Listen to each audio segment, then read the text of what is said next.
Hello everybody. How are we doing? On this fine, beautiful, sunny Friday afternoon. If it wasn't StarCraft, I would be outside. Well, actually, I've already been outside. So, jokes on you guys, I'm living the best of both worlds. Ha ha ha. Ha ha ha. Hello everyone, how are we doing? We're going to be starting the day off with Milky Cow versus Zerg and the OSC King of the Hill in just a few moments, as far as I'm aware. Get this underway in a little bit.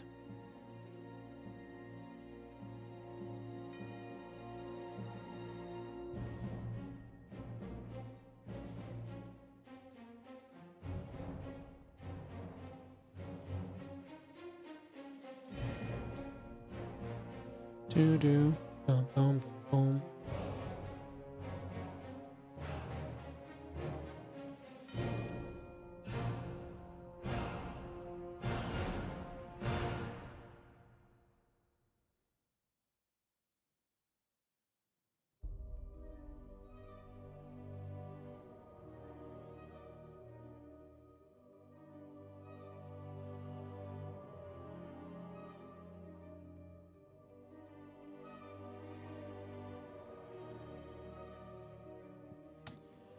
Cool. All right.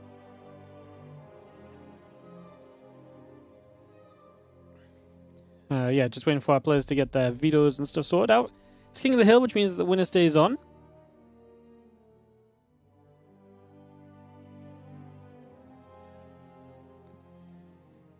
And, yeah, I hope everyone's feeling good. Good morning. Hello, everyone. Again, good to see you all.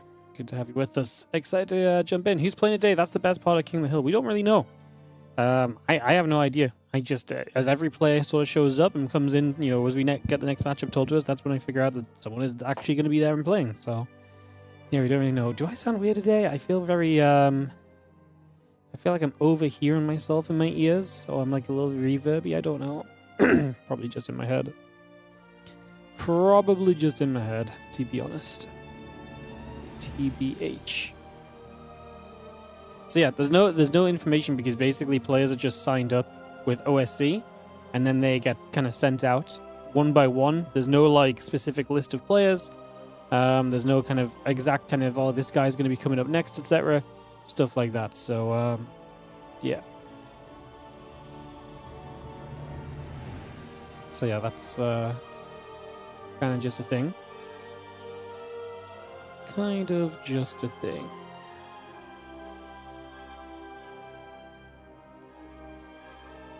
So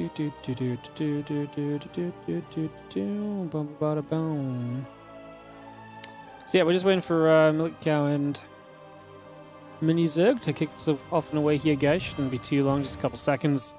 It's ready to start up.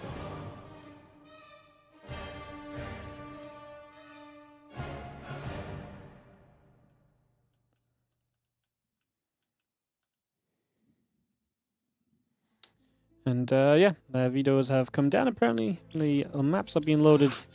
And kick off into this in a sec. Sweet. Let's do this. Alright, countdown is on. And the games will be underway in just a moment, guys. Gonna kick off with the TVZ, then Mini Zerg and Milky Cow. That's actually kind of a fun one. We saw Mini Zerg a bunch in the WardiTV team league. I was actually very impressed by him. Was constantly looking kind of pretty decent. I'm excited to see what's going on. Dropping by to wish me a great stream. Thank you so much for the kind words. Appreciate you. Hope you have a great day watching. If you do so desire to watch all day. Or whatever you choose to do. So yeah, this is best of ones. What we will do, guys, we'll track the win streak of the players on the scoreboard. So that'll be what's on the scoreboard, just in case you're intrigued or confused, because sometimes that is a bit confusing. So that'll be the process that we take and make and all of that goodness. So that's what we're going to have going on here, and that's what we're going to kick off for. As we get in the top left hand side, the red Terran player, it is going to be Milky Cow, clearly also obviously very well known as Cacdella. Yeah, I don't know, he changed this name honestly like a year or something ago at this point. I don't even really still know what it means or anything, so once again, clueless streamer, doesn't know what's going on in the StarCraft scene, but yeah, Cacdella is Milky Cow. And he takes on Mini Zerg in the bottom right-hand side of the map as we get this underway.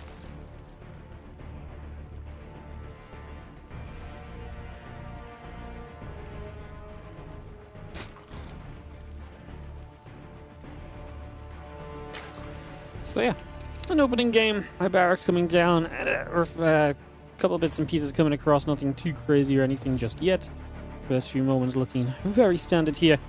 And Hatch Gas and Pool will be the initial choice of our Zerg player, at least, so getting that underway as a beginning starting point. And just sort of going from there and seeing what exactly else will be coming along with us. An SCV transfers across for a couple of seconds, just moving over for a few moments. Get that settled down, move that across, and see what the next few moments of this game is indeed going to bring us here. Then a couple of SCVs moving about.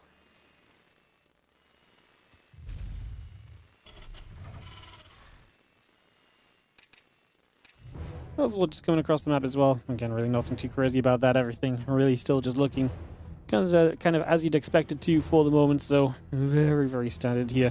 And the SCV is going to head its way back home. So that initial scout is going to be completed as well. So having that scout done and bringing this back across for next few moments. It's pretty much where we are at.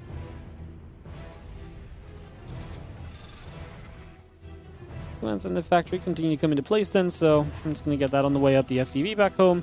And yeah, a couple of queens, that ling speed kicking in as well over the next few moments, so we'll have that coming through. Of course, this is King of the Hill, so it is just best of one for these two, and then the winner stays on and he gets a brand new opponent afterwards, so obviously there's no second chances here. This is obviously reading your opponent well, knowing what they're up to, playing safe enough to make sure you get into the kind of game you want to get into right as well. Because like I say, no second chances in this event. Once you're done, you're done. Sniper hops up, going to be seeing a little grenade going down, popping the queens about for a couple seconds. Yeah, the orbital coming through, the link speed is going to be a part of this as well, so bringing all of that online. The Reaper turned back away for a couple moments. And still looking to put a little bit of additional pressure into the front here for a few moments as well.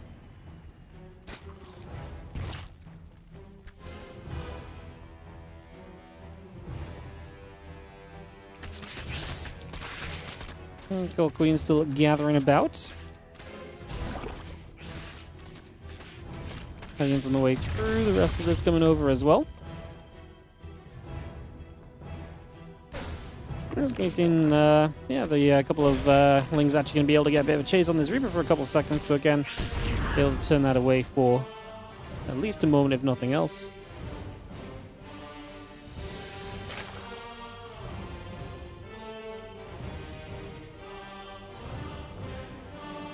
And yeah, the Queen of the Lings is going to gather up for a couple of moments. And again, the Hellions moving about, the Banshee is on its way through. Looking to see what else we can do with this for a couple of seconds here. Again, this started about, and again, the Hellions looking to get across. Again, looking to make their move in for just a moment, so get that underway. 10 more drones being added into place. Bring that through too.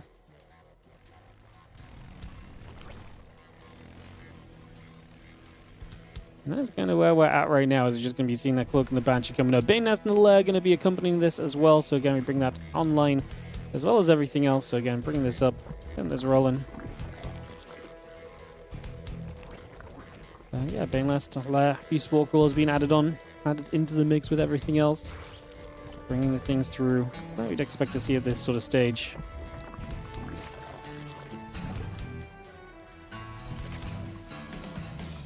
Bayness Lair and a couple of Overlords continue to produce through as well. Yeah, I mean, Winter Madness as a map obviously gives you a lot of options. Milky Cow, I always feel like when I see Milky Cow play, I'm always thinking of kind of the very aggressive plays and kind of being able to drop everywhere, get that multitasking going. Like, if you say very typical Terran of, like, you know, typical Bio Terran, I guess. But he is, you know, he has got quite a way with the drops and the movement of his bio units and being able to get a lot out of those. So I do think that's likely going to be, like I say, a big part of the story across the course of this game. As the Hellions try and poke through, they're not going to be allowed too much access. It is Stim coming up as well, so definitely building into that idea of what we're talking about with the, with the bio play, with the drops, and just setting up into all of this. So yeah, again, a lot of that online just for the moment is the Bane Nest, the Evo Chamber, and company coming through. Double Evo Chamber at that, so we're going to be playing the catch-up on the upgrades over these next few moments as well. Again, also not really too surprising. As the Banshees show up for the first time over in the natural, a couple drones transfer and do not somehow get caught there, actually. They actually make a getaway for the moment, at least. find themselves atop of this mineral line and will be attempting for a little bit more damage. Just for a couple seconds, just going to be seeing those Banshees still trying to get to work. 3 workers going down this far, the couple Queens still gathering up. And the Banshees end up looping back around over this direction. And actually going to find again just a few workers between bases. There's going to be their targets there. And they get 5 drones in total. The Hellions are going to threaten once more. There's Banes atop this ramp though, so that would be a very dangerous approach for the Hellions. Run up a ramp blindly and hit by the Banelings would be disastrous. Now they are going to chase a little bit. The crew spread obviously helping in this endeavor as well. Bane army continues to chase through. The few Hellions will continue to run, and how far are we going to get? Lings just going to get pretty close. Not really close enough just yet. And obviously they chase this all the way back. And we'll reset things here for a couple seconds. And those Lings return back to the other side. And Milky Cow will be starting to send some medevacs out on the map, which is, again, a big part of my expectation for this series, at least. Like I say, a lot of drops from him would really not surprise me. And his 1-1 upgrades are about to finish, so he really is about to be powered up on these units as well, so definitely in position to be making the most of all this. As again, melee upgrades, carapace coming through. It's going to be seeing those Banelings still coming online as well.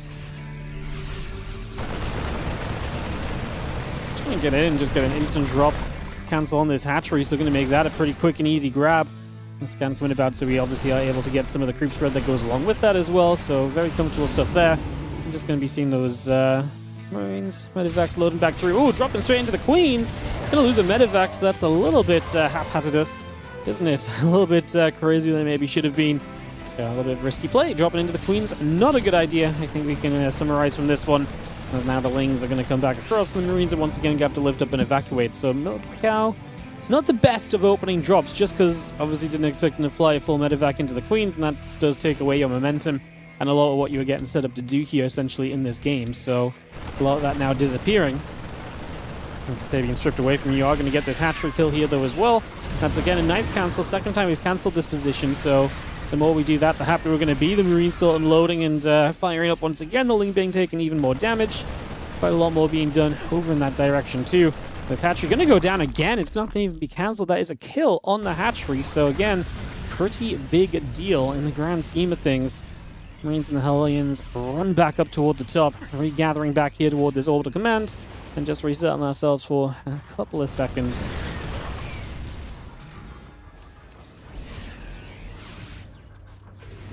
T2 upgrades, the combat shield, all those Marines coming in. The 4th command center's going to lift off and going to start relocating across as the rest of this Marine tank Hellbat force regathers in the center as well. The Marine's going to stem this hatchery, going to be immediately in some trouble. Nice to see that going down. That is going to be a kill, not even a cancel there. And once again, the Ling Bane coming up. I tell you what, if Mini's Zerg had been able to maintain some of these hatcheries, or even just cancel some of them, he would have had a bit more money kind of stacked up in the bank account, I think. And these Lings are going to chase through them, and he's looking for a jump here. Supply is starting to favor Milky Cow, just that little bit extra, though. And definitely starting to maybe be a little troublesome in the grand scheme of things right now. Ling Bane gets turned away again by that group of Marines, which show up and just say, nah, get out of here, push them back the other way.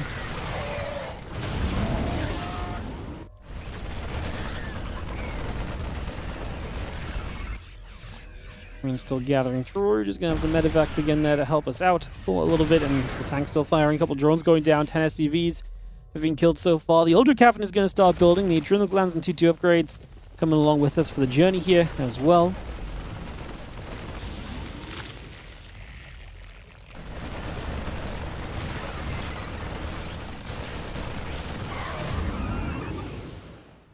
Marines loading back up into the medevacs there, and again just pulling it back. Getting a reset for a couple moments. Adrenal glands plus 2 melee. Again, the Ultra Cavern coming up as well. And get the rest of this still being brought online.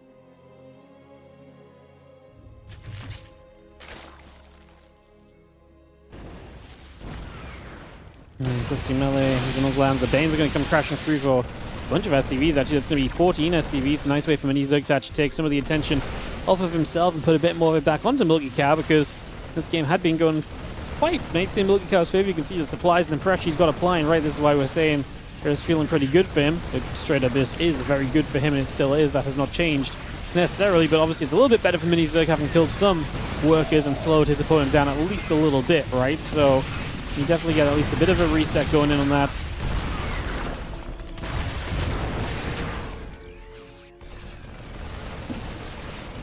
Collecting once more.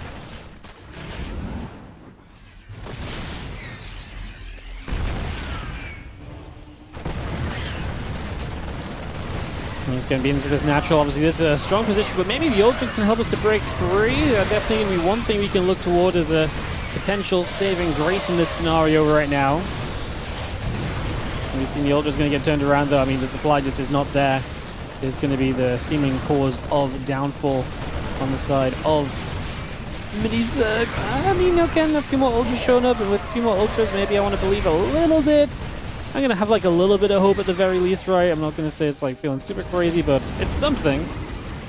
Get a little bit of feeling in this game. I mean, Mini Zerg is actually going to get the supply lead on this, and it's going to live through, so maybe that was good enough to have a conversation about the future of this game at least, and not just have it be like, okay, well, this one's over. A couple Widow Mines already lining up for a couple seconds as well. And straight up ready over here. The Ultra's still diving through, but these Liberators, I mean, all these Ultras are low HP, so they're going to start going down. Once they start dropping, they're going to drop extremely quickly, and you're kind of seeing a little bit of that right there. The Baneling Nest was being targeted here. If we get rid of this Ultra, we might be able to continue targeting said Baneling Nest.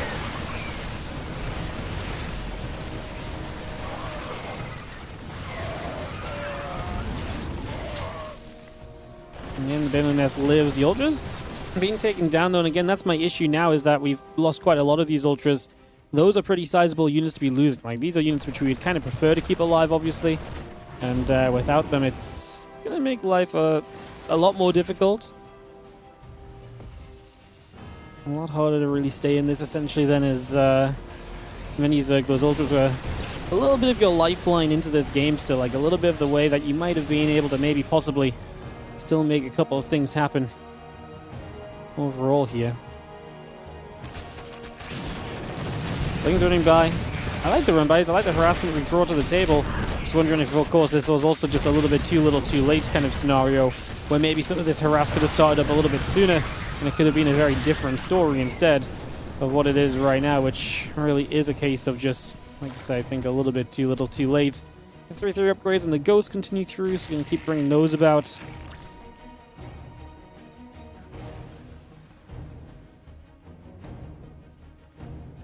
Again, the kindness plane, sorry, the +3 Carapace is going to accompany kindness plane. It's already done, and then we're going to have ourselves these Ultras being a little bit tanky at the very least. So we got a little bit closer to that. I'm just going to be seeing this base getting jumped onto. Again, the Infestors coming up. The Corruptors are on their way. A couple of Lings getting hit by the tank.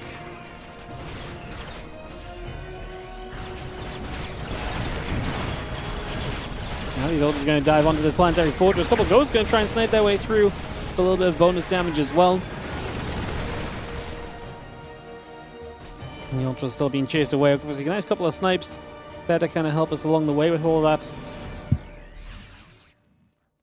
I mean, Mini Zerg's still hanging on in there, but again, grand scheme of things is saying that this is not exactly looking great, to say the least, at this current point in time. The Libs, the Bio, the Ghosts heading down this left-hand side, trying to see what else is going on.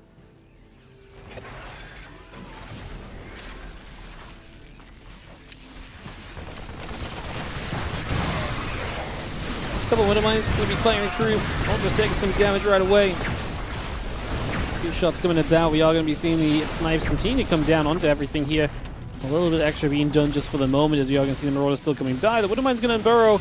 Milky Cow will be able to continue forward. The Fungal lands on a few of the forward Marauders, which is, it's nice, to be fair, like it's something. But I'm not really sure if it's necessarily going to be enough overall to really slow down, especially with the Ghost count being as high as it is. And the problem is right now is that your Ultras just become better and better and better. Sorry.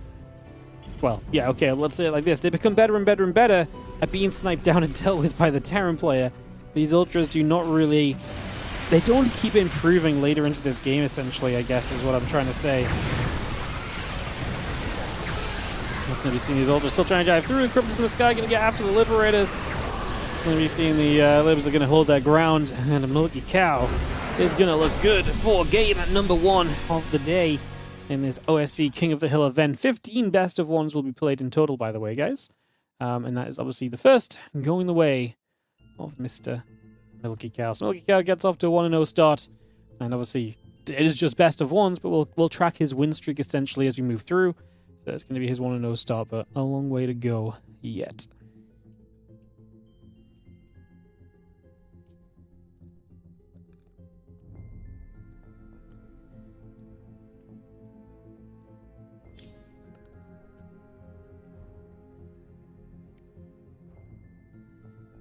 Alright, we'll just wait for our next player to be announced.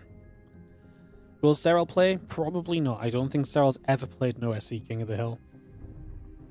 Is it most wins or last man standing? Both. So, every map is worth $7.50 and 2.5 OSC points. The last map winner, the king, is awarded $15 and 5 OSC points. If you defeat the returning king, which there isn't one this week, you get a $5 bonus. If you defeat a player on a consecutive win streak, you collect a bonus as well. And if you get to 30 consecutive wins, you get a $45 bonus. So, TLDR, yes, there's a bunch of ways that you can benefit. Basically, the more you win in any scenario, last man standing, or just keeping on winning, is going to benefit you. Hmono is going to be up next. It's going to be some TVT in for round number 2. Let's jump on to the NA server and get this going.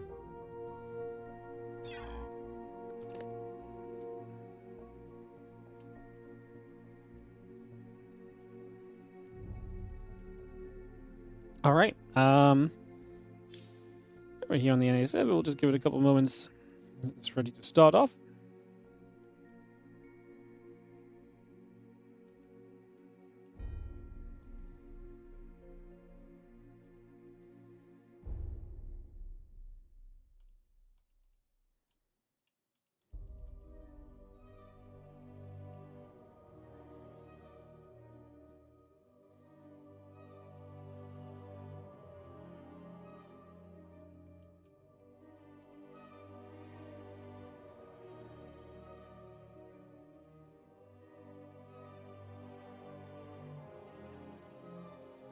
Guess I'm not in the OSC channel, that would probably help.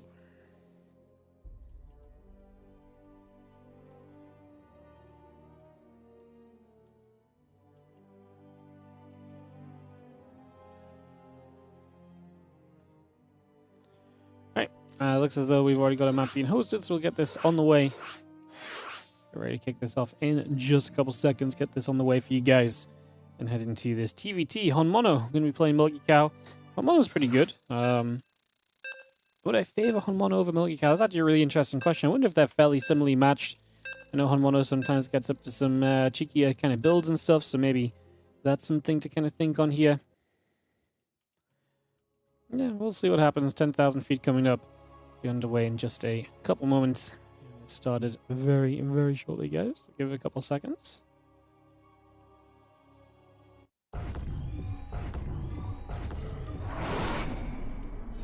Let's go into our second map of the day. Again, best of ones. We will keep the track of the players who have been winning and have created a winning streak for themselves, such as Milky Cow with the first win of the day. In his favor, that's why it'll show 1 on the scoreboard for him. And we just hope no one gets to 10 wins, because then the system breaks down, is what we usually do. So Milky Cow in the upper left-hand side at 10,000 feet, while in the bottom right-hand side, Hmono is our Korean Terran player coming in to participate in this next round of action in the OSC King of the Hill today. Very exciting stuff.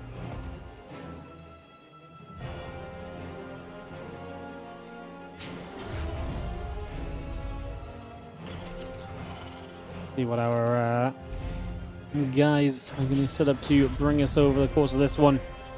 And we have the racks and the gas coming through, so just bringing that online into play. Just a couple seconds.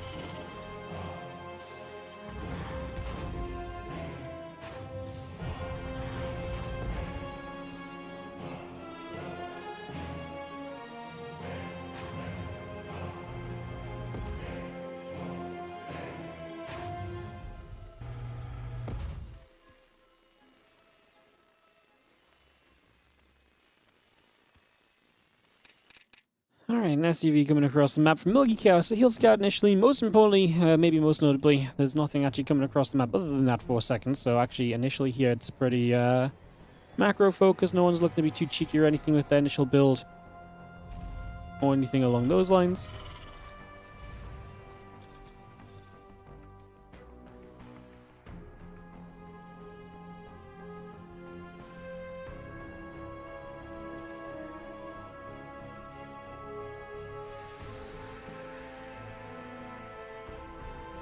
SCV, she's just pulling back. There's going to be a Marine already out now as well, so I'll keep track of a couple of these things over the next few moments. You can see that factory is building through as well, so bringing that online.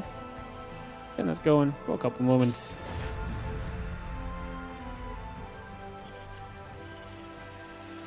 And there's going to be that concussor shell opening here from Hmono. A little bit different, but if you can get on the map and maybe do something in these couple of rows, more of a kind of, it feels like more of a TVP build. The kind of thing which you can maybe, if you get across and you catch the early factory unit with the Marauders, then that's obviously going to be extremely valuable to you. So there's definitely potential for success with this, even if it is a bit of a weirder approach than what you might usually see in terms of what the guys are going into. Yeah, it's going to be seeing the Marauder just going to try and chase. I mean, funny enough, Milky Cow came across the map as well. Not going to be punished for that move across the map, though. So that's not going to matter too much.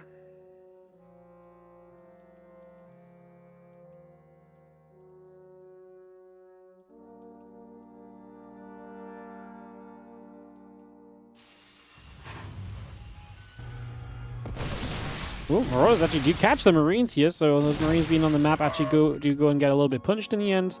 Didn't look like they were going to be punished. It all looks as though they kind of stepped away in time, but in the end just stuck around maybe a little bit too long. That factory still coming up, floating up, and is going to relocate elsewhere as well for a couple of moments. Just going to reposition that one. And cycling a couple of Marines coming through too.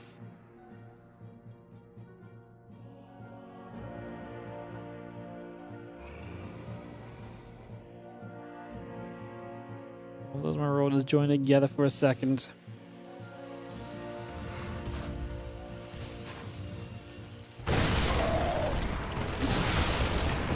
Basically, he's going about. This is the problem with the Cyclones. If they don't get the preemptive lock, the Marauders, if they don't get the preemptive shot on the Cyclones, they do just get kited, right? So you got to play the high ground very carefully if you can.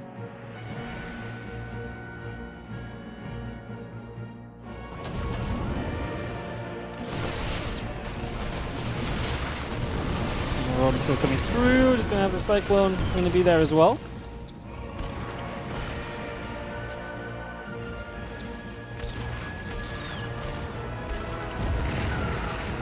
More shots in these Cyclones. Now you're going to get a chance to be very aggressive. Is Hmono in some trouble? It's a little bit of a weirder build. Might be coming back to bite him a little bit right now, plain and simple. Let's find out as you're going to be seeing the Cyclones trying to lock onto the siege tank. The Cyclones going to start going down as they do just eat a tank shot, so that's pretty much going to clean them up. Push this away. 4 SCVs go down, though. Definitely still not an ideal start on the side of Hmono. He's definitely been the one to take some damage here. Milky Cow will be the one to be happy about how things have gone in the early stages.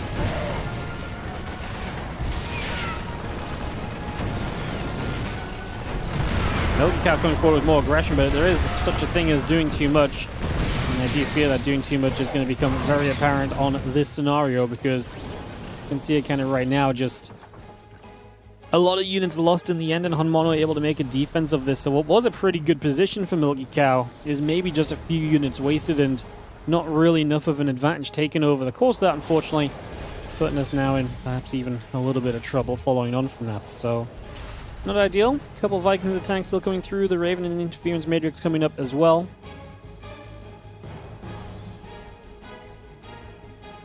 Command Center, a couple of barracks coming through. The Raven and the Marines and the SCVs all coming online as well. Again, just bringing a lot of that into place nice and quickly here just for the moment. Bringing that online, getting this going.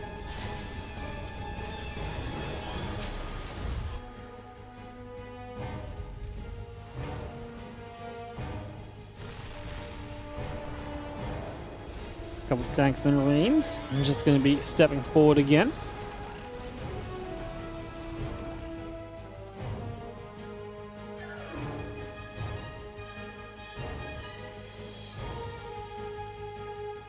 We got a couple of tanks up defensively right now, so they're looking to hold their own for these next few moments.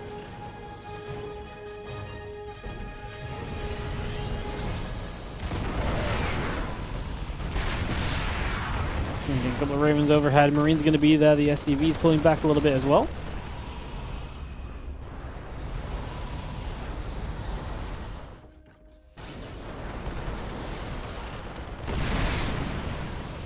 Vikings still going to shoot. A couple of Ravens taking a little bit more damage, so a few more shots going off just initially. A little bit more being found right there. We're going to be seeing again one more upgrades, and that stim pack continuing to build up, so bringing again that online.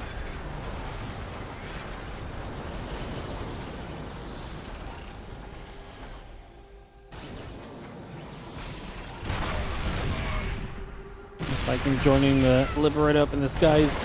Going to be trying to help hold this off if necessary. Having the air control is going to be really nice, even making 2 libs at a time to really double down on the air control that we're having at the moment. So, doing what we can there.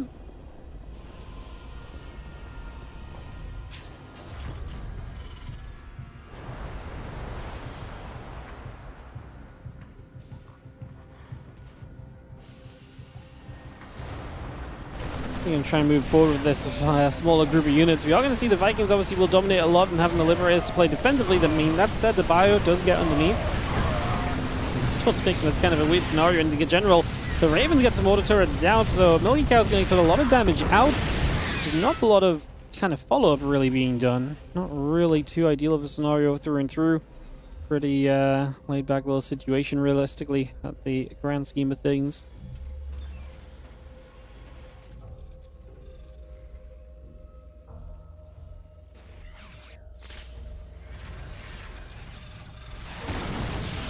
Liberators are going to be there. The Marauders are going to try and break up. I don't think you can really break into this side of the map as Milky Cow, but let's see if I'm wrong. The auto turrets are definitely going to help you give, have a little bit of extra pressure kind of pushing through. So maybe they actually do give you enough hope to make this happen. CSC has to lift up into the sky. Milky Cow's supply is looking great right now. He's killed already 15 SCVs here, so actually being an extremely good start to this aggression from Milky Cow. Maybe I was indeed wrong about his ability to kind of attack on through. I thought he was going to maybe get held off. The defensive position looked actually pretty reasonable altogether.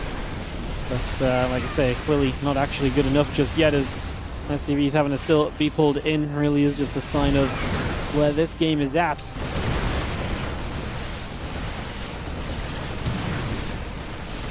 "26 workers down, can't even deal with this drop worth of units." The couple of Vikings will get rid of the Raven. The Liberators are sieging up again. Libs are good when units can't reach them, but once there's an answer to the Libs kind of in play, they're just nowhere near as impactful, right? And that is kind of a big part of what you're seeing here, which is that you're just not getting enough out of these situations. As Hmono, you're not getting enough out of your defensive units to really make this be okay for you long term. And that obviously really is a problem here. And a big one at that.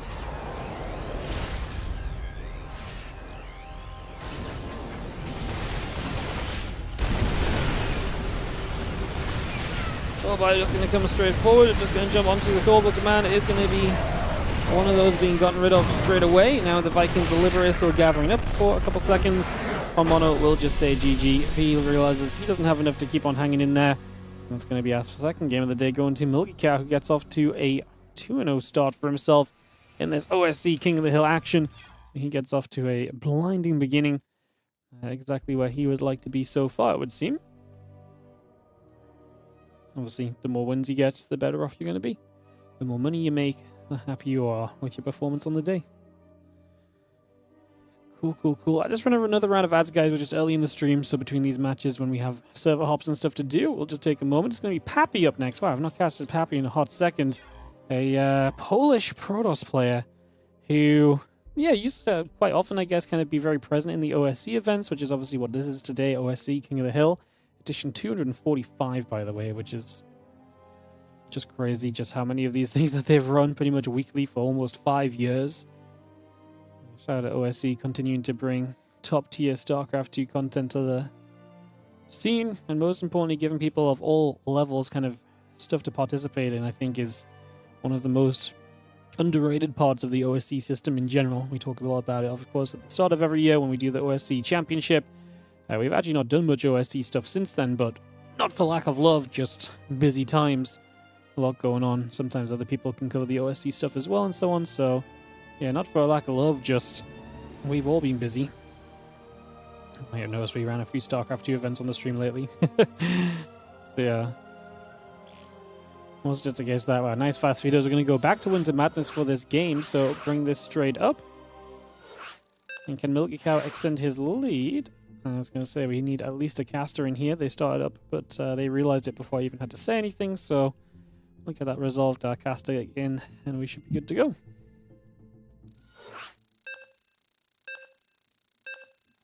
Countdown's on.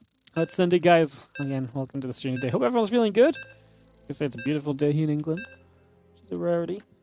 I say that I look outside and it's just... Is that grey clouds? Oh my god. It was a really nice day here in England. It's just taking a turn for the worse, apparently. Ay, ay, ay. That's crazy. Alright, let's jump in game. Let's get into another. As once again, it is going to be Milky Cow on the winning streak so far in this, so... Let's see if you can get back to more of that.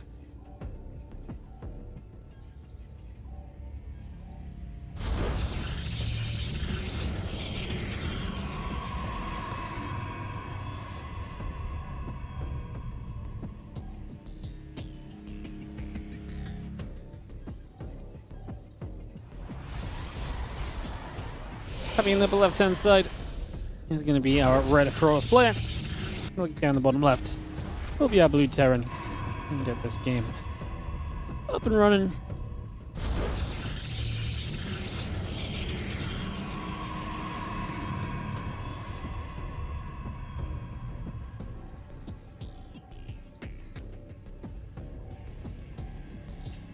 Let's see what these two have in store for us. So get this running right here. Bring this about.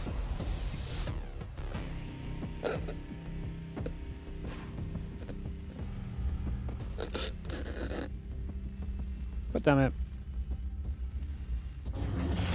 And straw got stuck and then made a horrible sound. Sorry, guys. Can't a man just drink his bubble tea in peace? Pain and suffering. Pain and suffering. Alright, what's going on? A little proby gets on the move here. Obviously, we have already scouted across the map.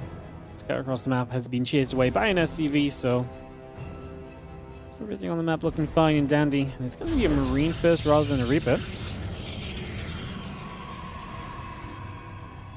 Not going to be able to capitalize on that too much, though. Doesn't look like too much of anything going to happen there in the next few moments.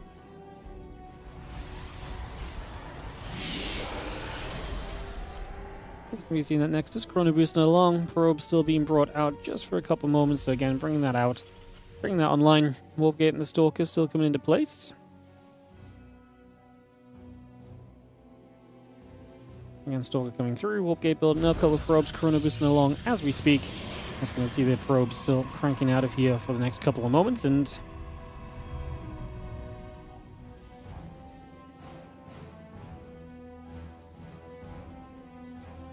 Stalker out on the map. CC building back at home, bringing that up and online.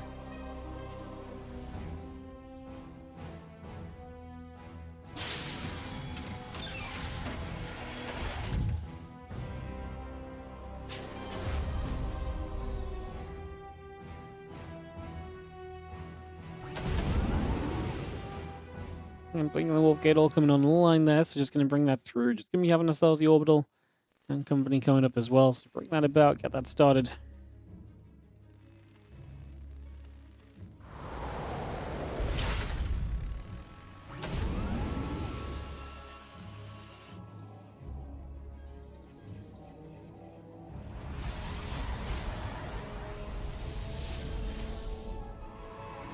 And just going to have the warp gate and the blink both building by, just bringing that up, gateway and the rover facility all coming about as well. And again, so far, looking pretty decent in the grand scheme of things for a couple moments.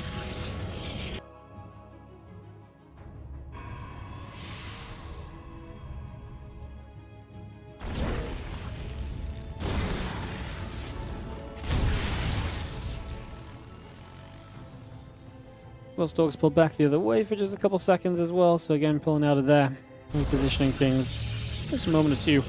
And again, Rover Facility Gateway, and the blink coming up most importantly as well. I'm genuinely kind of excited to see Papy play. Like I say, I don't see him much outside of the OSC events. I've definitely not cast him in a hot second. I'm trying to think how long it might have been. trying to think if we played OSC Championship or something this year, but yeah, it's been a while as the Hellion tries to get through for some info. So cool to see the guys who obviously, you know, were kind of once aspiring kind of like WCS Challenger players and so on and so forth, and, you know, obviously realized that they just weren't quite going to make it high enough up in the StarCraft scene to keep on going, kind of, you know, pushing that kind of pro level or so. But it's still really nice to see them kind of being here and still competing every now and again and kind of keeping up maybe more as a hobby or stuff like that. Obviously, you know, would love to all these guys to be able to kind of still be able to just make full-time living or whatever off StarCraft, right? But at the end of the day, being realistic, it's still nice when people kind of show that they're here and playing some tournaments when they get the chance to, even if that's not all the time anymore. Yeah, so the StarCraft scene changes. It's definitely one of the things I like to prioritize, actually. If someone that can't play a lot because of, you know, they have a job or whatever, they can't play as much, I love to get them involved in the events they can play in, right? Just get them involved and get them playing in the tournaments we know they can participate in, so we do get to still see them. Sometimes they still get the chance to compete. Yeah. What I'm trying to, like I said, we don't always have those opportunities, right? But if those opportunities are around, it is nice to take advantage of them where possible. Then +1, still in combat shield wall coming through. That Marine Marauder coming up as well. It's going to get the purple medevacs continue to build by for a couple more seconds. Again, bringing a lot of this into play already.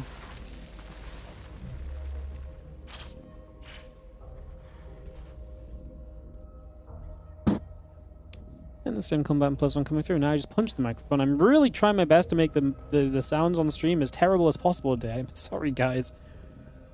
Just being a bit clumsy.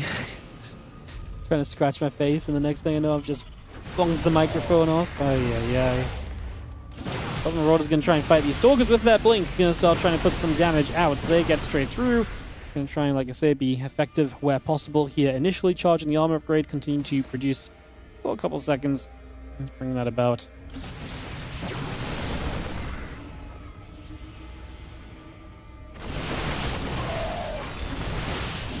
Hey, it's actually getting rid of quite a few Stalkers here. Papy needs to be careful, needs to be a little bit sharper with this micro. Can't just let that many units be kind of getting picked away at you all the time, otherwise you fall into trouble very quickly. So yeah, needs to just be a little cautious about that, I think it's fair to say. You know, do a little bit of babysitting on those Stalkers, because Stalkers are very expensive too, right? They are the core, you know, a big core of your army, but they disappear very quick if you're not careful with them, and like I say, they're quite expensive to replace. Like, building them the first time around because they get so much value is fine, but having to replace them is really quite a spot of bother in comparison. You can see Milky Cow taking advantage of some of the better fights he's had so far and just coming across the map and trying to swing to the other side to get some work done. And definitely having a little bit of a success story at the moment as well.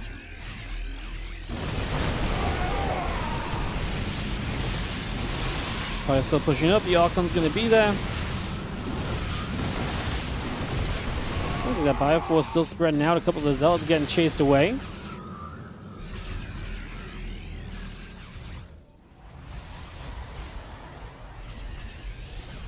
I mean, Papy's defense has been fine. Group of units have been gathering together pretty nicely for themselves, but not sure if it's really enough to kind of make waves really happen here for the most part right now.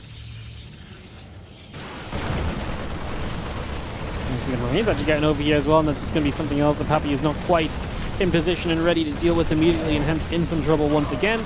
It's going to be having the Medivacs lifting off and escaping out of there, so deciding it's time to just pull this away, get out of there for the moment, and retreat on through just for now.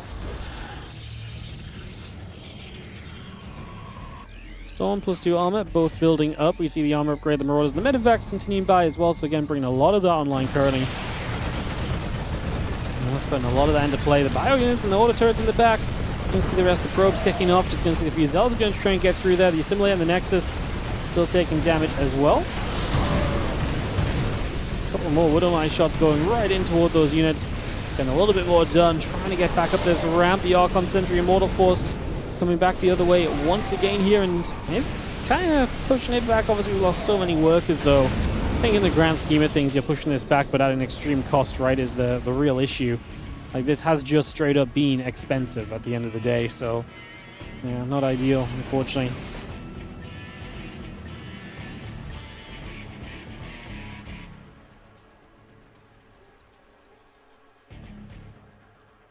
I'm going to get the Storm and +2 armor. Those are nice additions, but again, is this all maybe just starting to be a little bit too late right now. I do kind of fear that it is trending in that direction generally at this point, so... But maybe there's still a chance of recovery. The 2-2 upgrades coming up from Milky Cow. They're not here just yet, but he still has an attack upgrade lead, so he's still in a pretty fine position overall. He's going to be seeing the upgrades coming about. The Prism is on the way through as well. Both going to try and charge down after that army, and for the moment at least, again, we're going to push this back, but I feel like we're getting very close to being broken down in these next few moments. It does not feel like we're far away from seeing just a little bit too much Milky Cow, but maybe with the storm, maybe, like I say, maybe the defense does get better from here on out, and maybe we start to turn things a bit. Like I say, it's a little ways to go to actually see that coming into play, but I guess the TLDR of it is, I guess you never really say never, right? Is the bio still pushing up the gateway, taking a bunch more damage as well. The Robo Facility, that's the issue for Papy, is he's losing so much production. He's being kept back on 3 bases while his opponent's progressing away from the 3 bases as well. So that's obviously just a problem too. You know, the economy is genuinely in trouble here. Plus 1, 2 upgrades. Again, all that building straight about.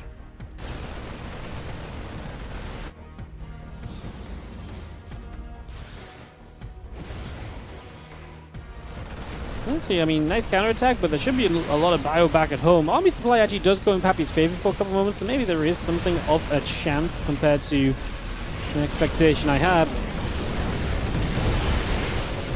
Coming in, obviously the bunker goes down, a couple of storms to try and zone this out, doing what we can with all of this here. For a few moments, the SCVs are still being pulled in. Papy's honestly making a very good go of this, and Milky Cow is not exactly showing a convincing defense when it is essentially the final hold he needs in this game. 30 plus SCVs lost, and he's going to be absolutely terrorizing his economy, but he's got units across the map doing damage as well. And I think that is going to be a big part of the reason why we actually do see success here in the end. GG gets called, and that is going to do it for game number 3 of the day. Milky Cow gets to 3 in a row. So Milky Cow popping off a little bit so far in this King of the Hill, having some good games and getting himself some results up until now. Nice to see for him, and hopefully able to continue that into some more games as well. We'll see who our next player is in just a few moments. See if anyone's already online on Europe. It doesn't seem like it though. Just wondering if we can kind of get a preemptive guess as to who it may be.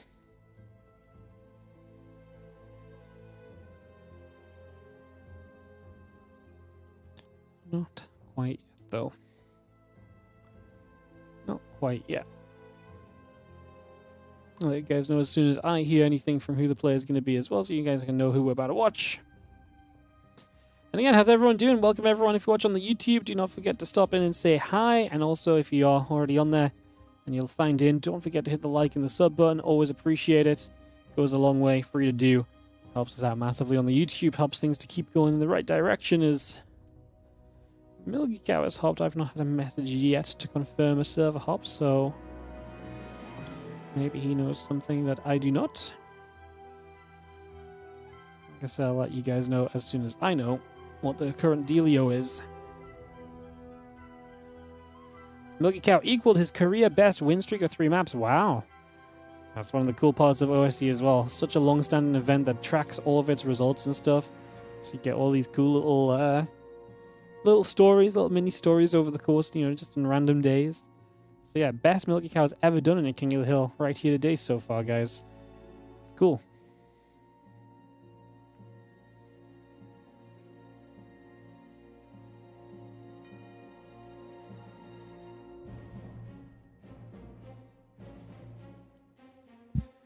Cool. Alright, we're just waiting for this next one to come through. Milky Cow's in a replay, so he's not hop server, guys.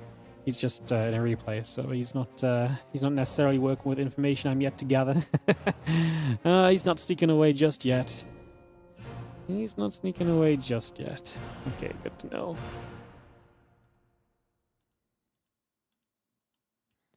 Like I say, I didn't have any info, so just didn't know if he'd had the message and I was still waiting, but nope, not the case. Not the case in the end. Do.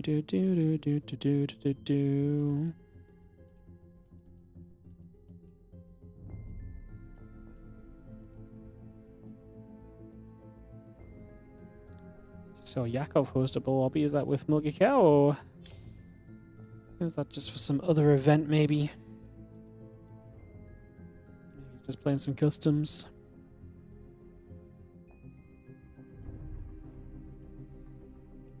This is also his best win streak on May the 1st, 2026. Wow.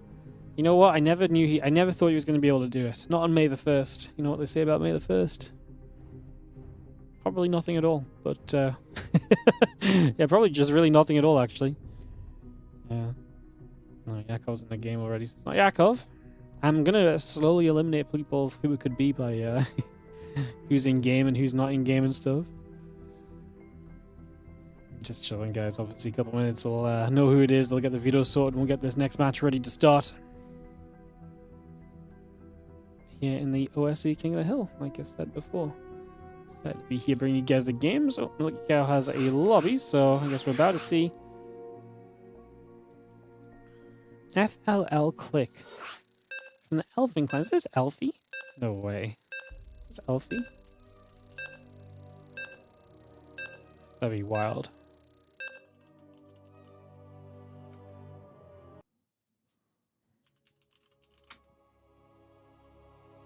No, I don't think so. Okay, Russian Protoss player apparently. Okay, previously known as F2 Click or Tavironis. Okay, I've never heard of this guy, I don't think. I don't think I've ever heard of this guy, which is why I was just saying, I wonder it was someone. I recognized the thing, Tagov, but I was incorrect on that. Alright, let's get to it then. Let's cast a game between a couple of players who we don't get a cast very often. So you can see a bit of Milky Cow already, but now getting a little bit of full click. What do you guys reckon the name is meant to be here? F11 click, full click. Maybe we'll just call them click.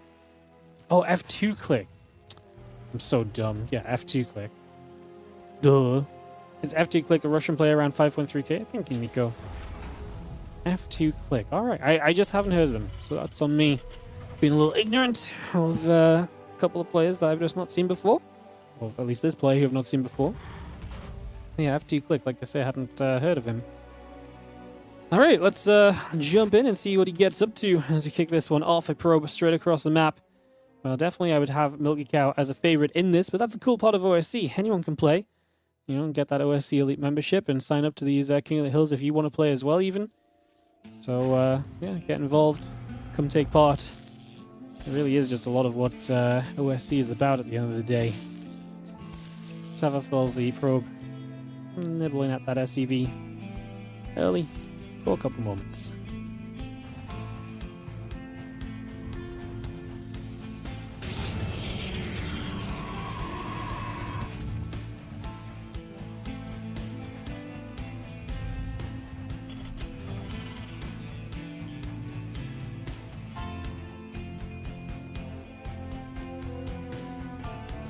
CC orbital and the reactor all coming up, so just bringing that through for a couple of seconds, bringing that online.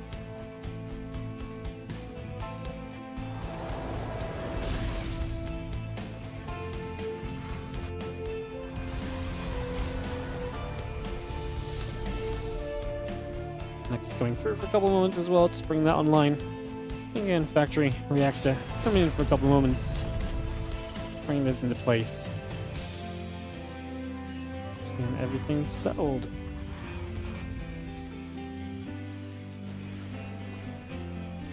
A couple Marines on the reactor, barracks, and that started.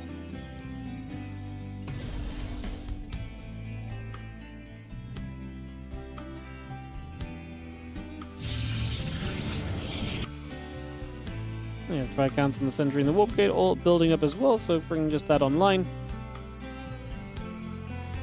Again, a lot of these little bits and pieces coming through over the next moment or so, and just going to have ourselves set up continuing.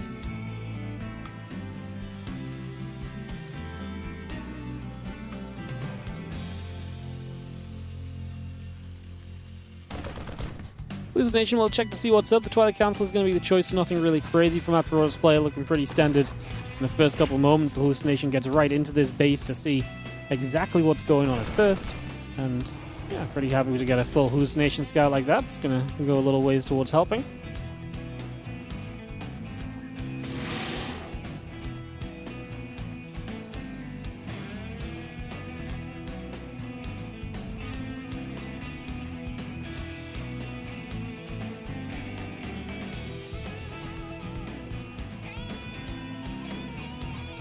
Medevac and Marines continue up. We are going to see this little poke, though, from Milky Cow already looking to be a little aggressive across the map here.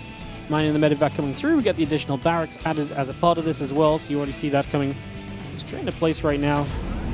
And there's that blink about halfway done at the moment, so it's about halfway by. Just on this one.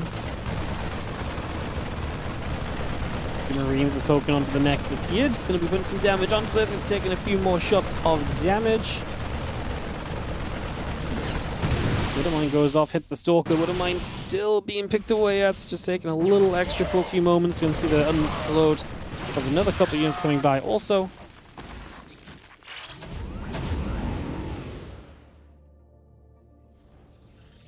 And there's that Medevac loading back up, pulling back to that left side just for a second. And again, try and get in over here, unloads the mine, but decides it's not worth sticking around. Doesn't see that that's going to be, or doesn't think that that's going to be too much of a success in the end.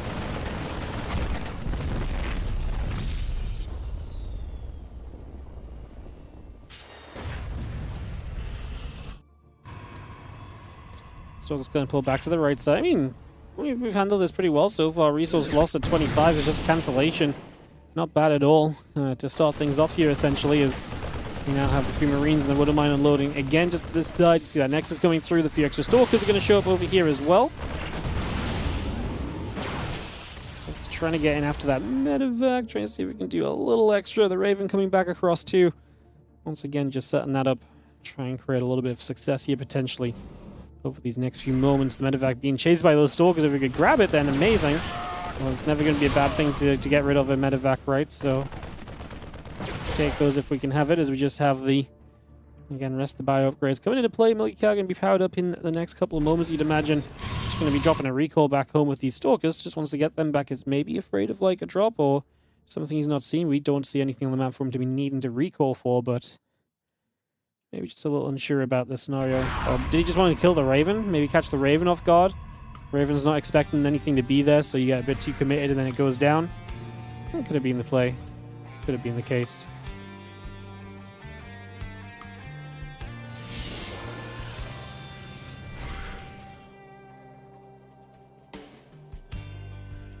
Stim combat shield and +1 will continue to come through then for just a couple of seconds, so we continue to bring that up and running.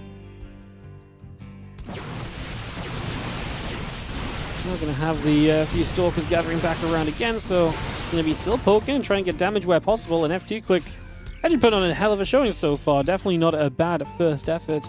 I want to say this is the first time I've ever casted him, so obviously I'm sure he's played in many other events before. It's my first time casting him, and he's having a pretty solid start to this game. Like, he's really not playing badly at all here. Playing pretty decent in these early stages.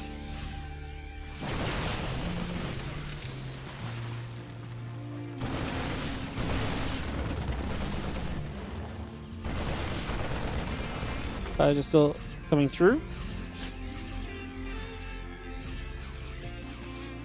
You can see the Marauders, the Marine, the Medevac's coming across.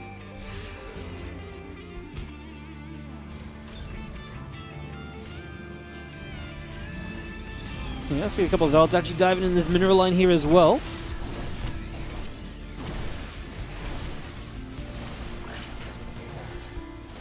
Medevac's unloading, Zergs are still coming through.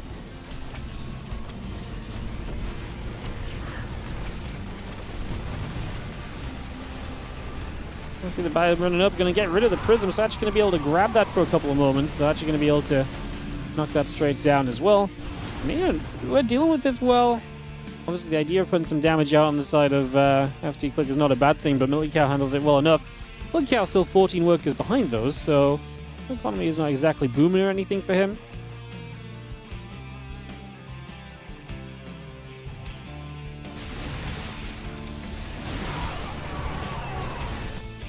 And there's the +2 attack upgrade, the thermal lance both building up.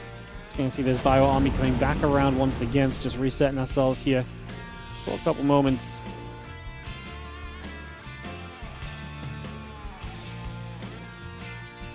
Yeah, armoring is going to be done shortly. The starport just now getting started. Still got a Viking and a few Marines building up as well.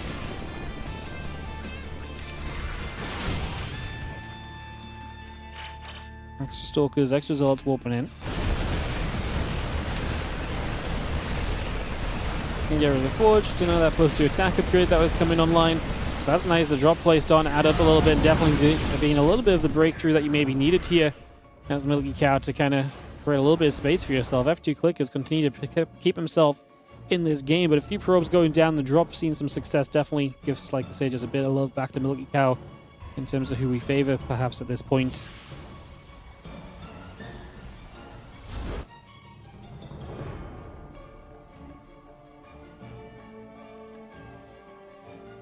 +1 ship weapons, the armor upgrade coming about as well, so still bring those up. And the Stargate coming through for a moment.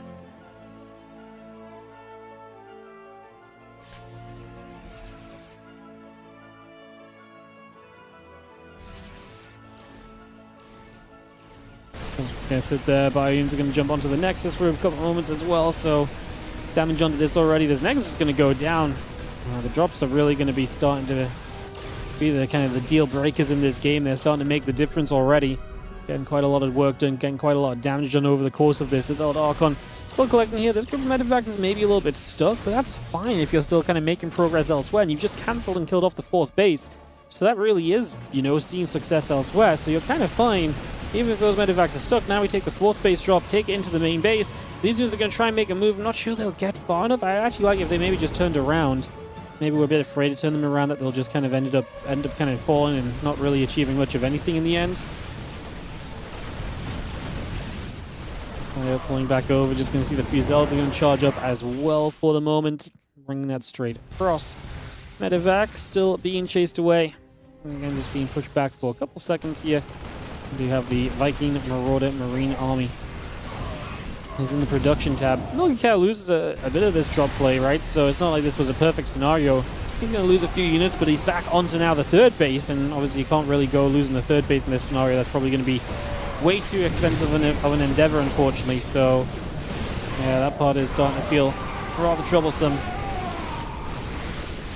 So the Stalkers are going to charge forward, though. Maybe we can make enough of a play with them that this is going to be reasonable still.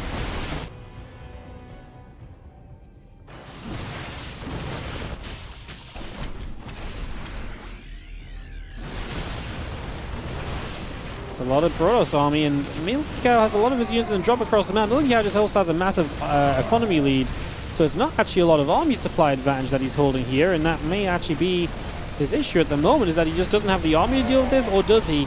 I mean, his units are super low, the supply is low, the Vikings are kind of dead weight in this army as well. There's not a lot that the Vikings can really help with at the moment, so yeah, okay. Milky Cow knocks down another base on the other side of the map. 81 to 96 army supply. F2 Click still having the lead, needs in the natural of Milky Cow as we speak. Putting some work in. Well, trying to run up into this main base. Obviously, I get it, you're desperate, but this may actually be a push too far. This one might be a little bit too much of a commitment in. Let's see if we can actually break through. Milky Cow is starting to take the supply lead in the army. So I think he might have just about done this. The Prism's going to get a few more warpins, at least F2 Click still going. The army supply is getting close again for a second. Can we do enough? These Stalkers need a micro backward. They need to blink their hearts out right now. It's just not going to be enough in the end, is it? This was such a close game. F2 Click has been very close to taking down Milky Cow here. He was very close, but just not quite close enough. Wow, what an awesome game that we just had between Milky Cow and F2 Click. And that obviously means Milky Cow sets his own PB in the King of the Hill. First time he's ever won more than 3 maps in a King of the Hill event. Ever. So there you go. Or at least an OSC King of the Hill event. Not that we have a lot of other King of the Hill events. We used to have StarCraft King of the Hill. It was very cool back in the day.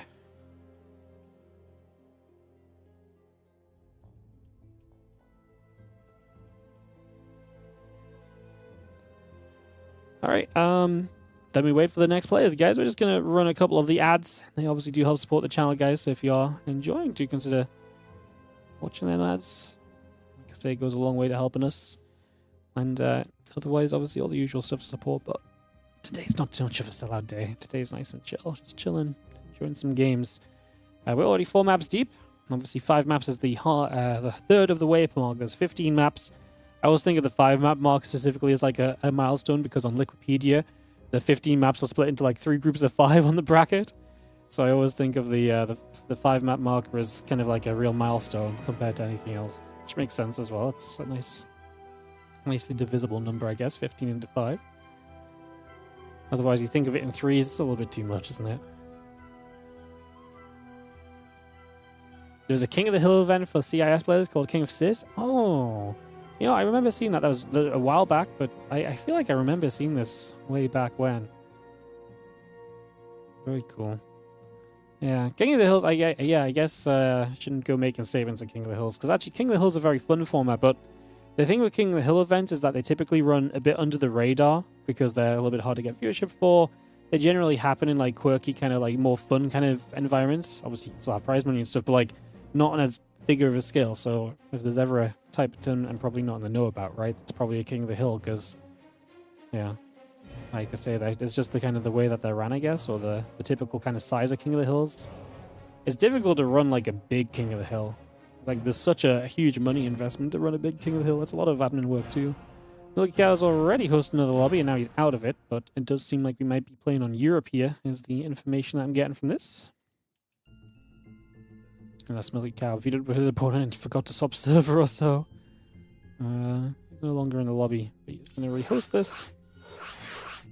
Oh, it's going to be Arcfire. Awesome. Arcfire has been playing a bit more again, I want to say. I feel like I didn't see Arcfire for a while, but then I've seen him in a few events recently, so I'm not sure if it's just that time of year he can play a little bit more or what the deal is, but nice to see him. And he's been quite competitive as well. We've seen him a couple times in some very fun matches. Again, I think back to the Team League. Team League was such a blessing for us, being able to see a lot of the guys we maybe don't see as much of from kind of the not quite top level of StarCraft 2 in this day and age. So yeah, Team League was really a blessing for that. Arcfire is one of the guys we got to see a bunch of games of during that Team League experience. So Arcfire will be the red Protoss player in the top left corner of the map. He is on Winter Madness against Milky Cow down in the bottom right side, who's now on a 4-map winning streak in this King of the Hill. How far can he go? Yo, what's up, Gauntlet Wizard? Thank you so much for the £25 donation. Super appreciate the generosity, mate. Thank you very much. Hope you're doing great. No message attached on that one unless I'm blind, so thank you so much, and hope you're having a great day. Thank you so much. Appreciate it.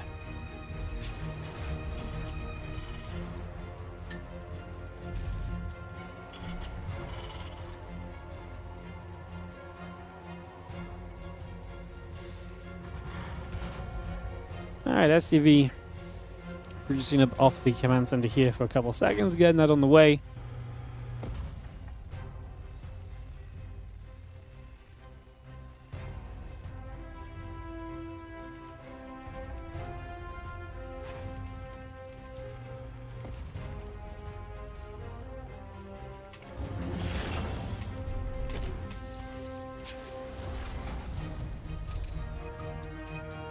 So we're going to poke. Probe gets pushed over to the side, getting pushed out here for a couple of moments, just getting chased out of this one for a couple of seconds.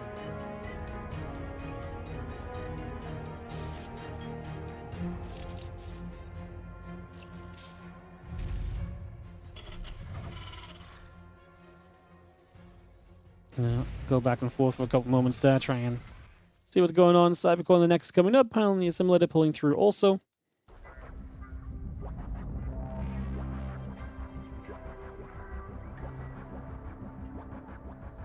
SCC and that reactor coming online. The SCV still producing. Adept in the warp gate building into place as well.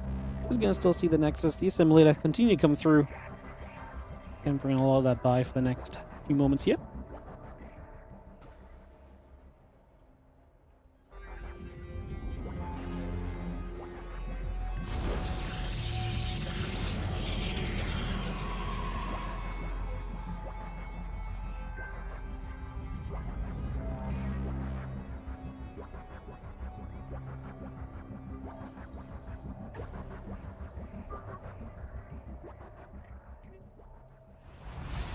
Pro spot down. Nexus is about to finish up, so just getting that wrapped up a couple seconds. I'm just going to see the Twilight Council coming through the Stalker and the Warp Gate all building. It'll take a couple seconds to get this all working forward for a moment.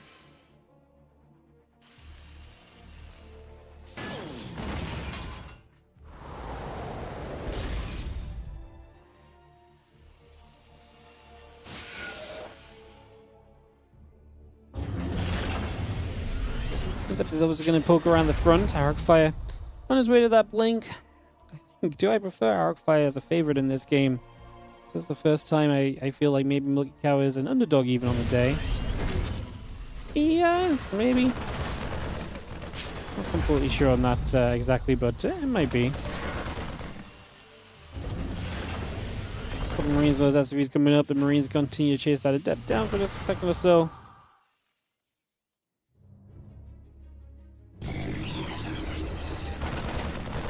Marines are going to continue fighting. That Adept is going to take a little bit more damage once again, so just a few more shots coming through. Cloaking coming up as the Banshee continues into play again. The Rax, the Tech Lab, building as well those few Marines. Continue to come across the map for the moment here.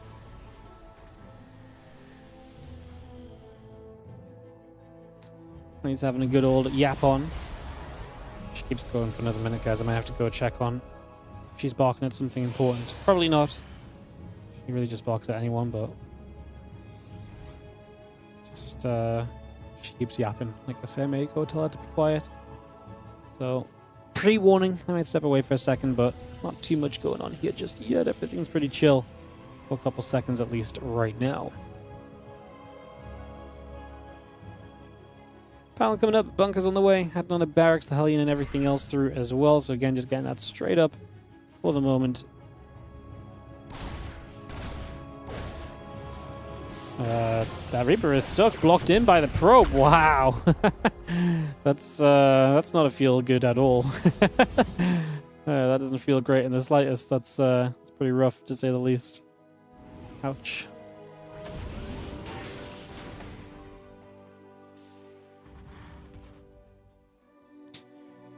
A little bit of misfortune there, as you do see the Banshee tank and the Marines all continuing across. The Stalk's going to poke at the front, going to blink onto this first bunker. Had a lot of SCVs pre-pulled to it, although I don't think they were repairing straight away. Now we're going to see the second bunker going down too, so Arcfire definitely making a breakthrough on this initially. How much more can he get done here? And gather up a couple of Banshees going to be firing away as well, just if they can get some shots off freely, then why the heck wouldn't you try? That's exactly what they're going for right now, so some damage in there. Just need a couple of Stalkers playing cleanup, but 10 SCVs went down, so this is pretty serious amounts of damage.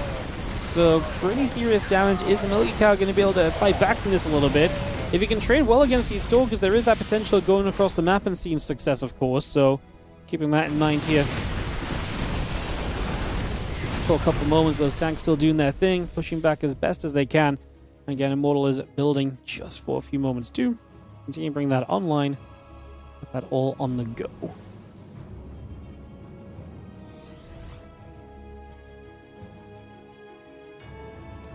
And Stimmer +1, continue to come about here just for the moment.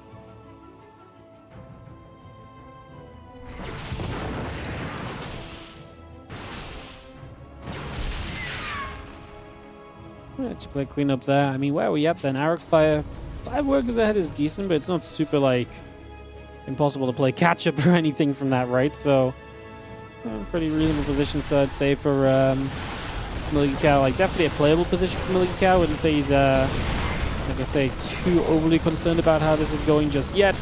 He is going to keep this tank alive as well, most importantly. I think one of the big things for Milky Cow, look at the resources lost. He's actually traded very well because he's killed so many Stalkers. If he hadn't killed so many Stalkers, I'd feel a lot worse for him. Because oftentimes you see a lot of this damage stack up to the Terran player.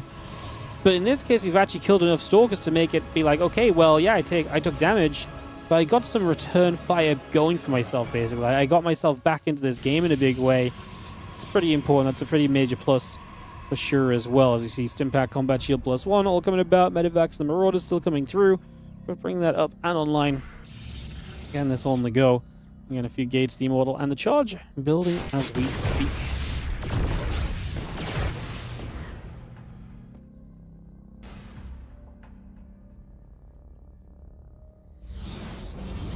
Prism gets another couple of warp-ins, so Arcfire looking to keep some pressure over in this direction for a few moments, and we are going to be seeing those couple of Stalkers gathering up.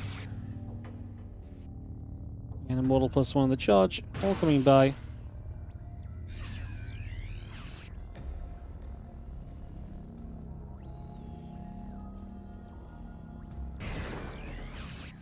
Robot base still producing through. The couple of zealots are coming online as well, so can we bring as much of this online as we can.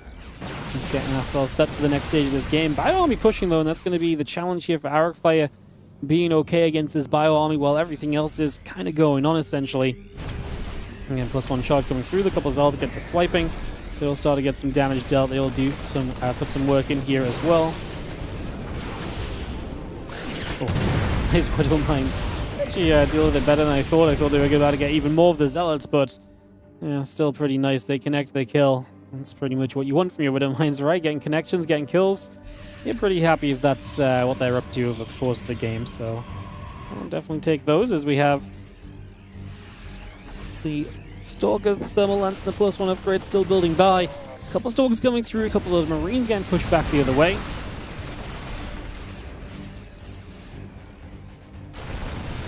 Fire's still going to be there. A couple of tanks are going to fire as well.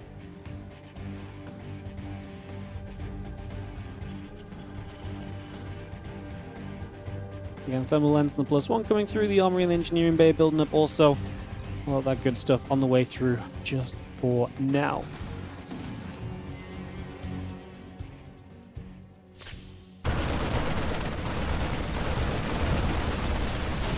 Those few zealots are going to come charging forward as well. Also try and get involved with the medevac. Again, pushed away just for a moment. Getting pushed back up this left-hand side. The few Stalkers coming over. The Thermal Lance coming up as well. So, again, a lot of that being brought straight into play. Hey, what's up, Screen Waffles? How you doing? 31-month resub on the Prime. Thank you so much for the 31. Much appreciated. So we've seen this army of Arcfire is looking as though it should be able to clean this up. At least force this back a little bit and force this to kind of lift off. So yeah, let's just double check and Scream Waffles, first sub of the month. Haven't had a sub yet today. Crazy. Well, not super crazy. We're only like an hour in or something. But yeah, first sub of May. Thank you so much, Scream Waffles, for the Prime for 31. As always, greatly appreciated. Thanks for supporting and thanks for helping us to keep making StarCraft content and casting. And obviously our own events as well. WardiTV Spring Cup we'll talk a bit about later today. 2-2 upgrades, ship weapons still coming through. Marine Marauder Viking continues to build. Just having the Ghost Academy coming up. Again, Colossus, the cannon building through, +2 attack and +1 armor. Still building by as well. Our Prism speed is now going to be beginning. And again, we have the Warp Prism coming through too, so we continue to get that online. Colossus and the Stalker still pushing out. Bringing that into place. This bio just regroups together, and again we reposition for a couple of seconds.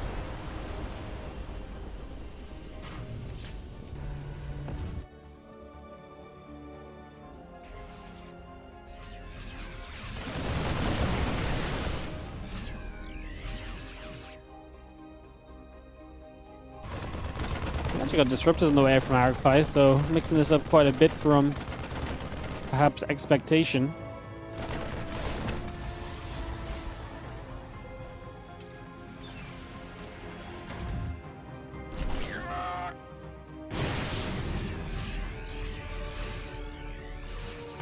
Big army starting to move across the map into position here. Just let me see if Zerg's going to get into this mineral lines. Arcfire going to go for some damage. Loses the prism pretty quickly though, which is a shame, just because obviously keeping the prism alive keeps you kind of, you know, doing a little bit more here for a little bit longer. So a little bit of a shame to be losing out on that.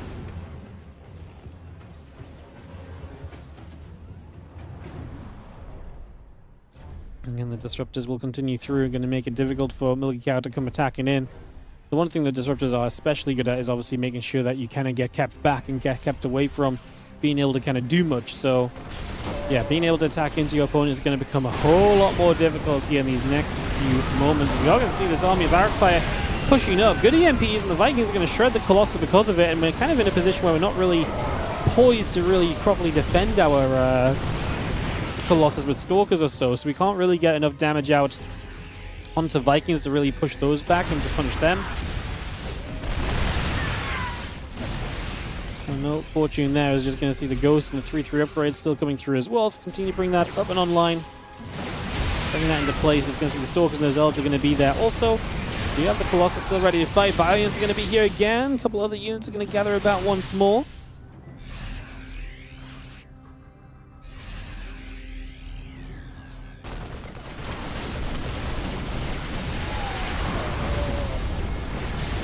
like this. Getting up onto the high ground, then zoning with the Disruptor off to that right side. The Bio Ghost Army looking to try and make its way back in. Those two Colossus are so low, but they're just not being cleaned up. And if we can't get rid of those Colossus, you can obviously already tell what the issue is, right? So, yeah, that is the big problem here.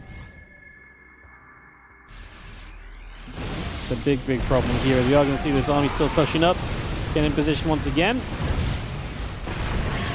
Fire keeping the pressure on, has a bunch of money behind this because he can keep reinforcing Zealots, and he's also actually getting a couple more Disruptors in production too, so continue to do very well with that for a second or two.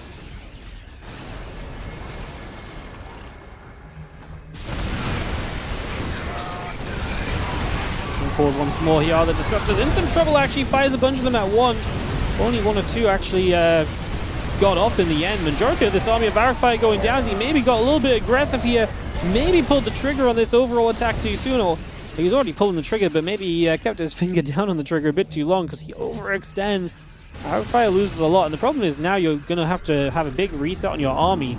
Specifically, you just lost your Disruptors and your Colossus all at once, and now you can only really rebuild one of those at a time. Which do you choose? The Disruptors maybe have more of a sudden impact, but are a little bit riskier, a little bit less consistent at really getting the work done, so... Oh, this actually becomes quite a problem.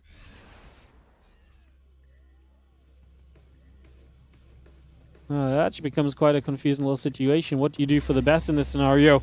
Well, he had a couple Disruptors out. He's now going to go to Colossus. Milky Cow is not pushing in a way that looks as though he's going to truly capitalize on what just happened here. Obviously, Arifire does have a lot of bases around the map as well. That's worth keeping in mind. Those bases kind of create a little bit more kind of freedom for you to kind of recover, so... having those might be part of the reason why we're a little bit afraid to kind of commit to much else. Right now, as Milky Cow, he just feels as though he needs to settle down and take more fights like the one he just saw, whereas going across the map could introduce a scenario where perhaps he feels as though his opponent is going to be able to stand a bit more kind of back into the game and so on.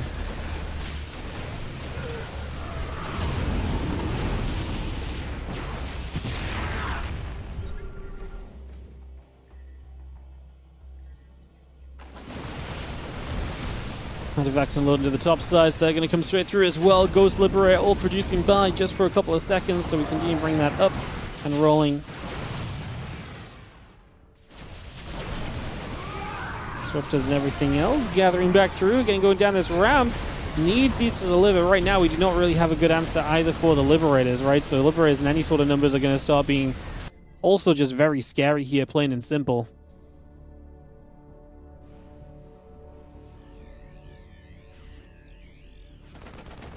Well, Arifire is recovering supply-wise, but obviously not quite the scenario you probably want it to be in. Probably felt like this was meant to be a whole lot prettier for him than it actually is going to end up being.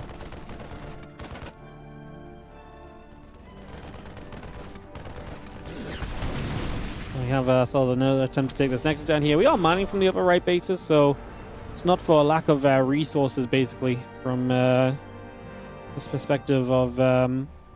Arifire right now, he definitely has resources on his side at least. Claw still coming up, the Liberators, the Marauder coming through, the Command Centers are still being added as well, so bringing that through into place just for a couple seconds. A good EMP, going to land just for a moment or two. We'll be having the Liberators going to siege up again. A couple of Zealots already taking a few shots of damage. So a little bit of action coming in right there as well. So let's see the Bio is able to get through, continuing in for a couple of moments.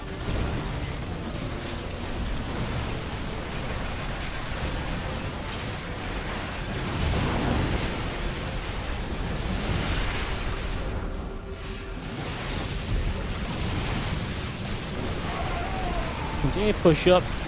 A little bit more being done. So going to be seeing the couple of Disruptors. The Stalkers continue to come by, so we take a couple of moments. Bio's still going to get there. Disruptor going down again. The Stalkers going to be in some trouble for a couple of moments if we're not careful. It's going to see another Disruptor shot flying straight down. Bio units are going to get hit hard by that Disruptor. We're now chasing back up. Pro's going to be in trouble. Milky Cow has just done too much. He's about to be on a 5-map winning streak. Milky Cow is not being stopped today. 5 in a row for the halfway put for the first third, the 1/3 waypoint here so far. Guys, I'm just going to take a moment. I'm going to be right back. I'm just going to grab myself a drink, but I'll throw the break screen up because I'm stepping away. So I'll be right back with you in just a couple moments for more StarCraft here on the OSC King of the Hill.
We're back, going in game. It's Nikarak to try and start Milky Cow's run.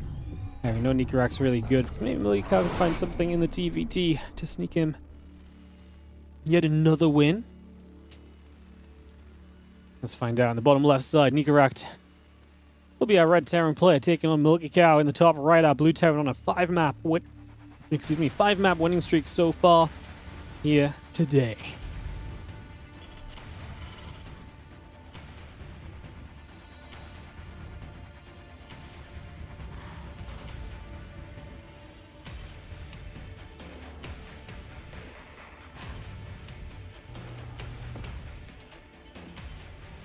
Alrighty guys, off and away we go. And welcome back to the OSC King of the Hill.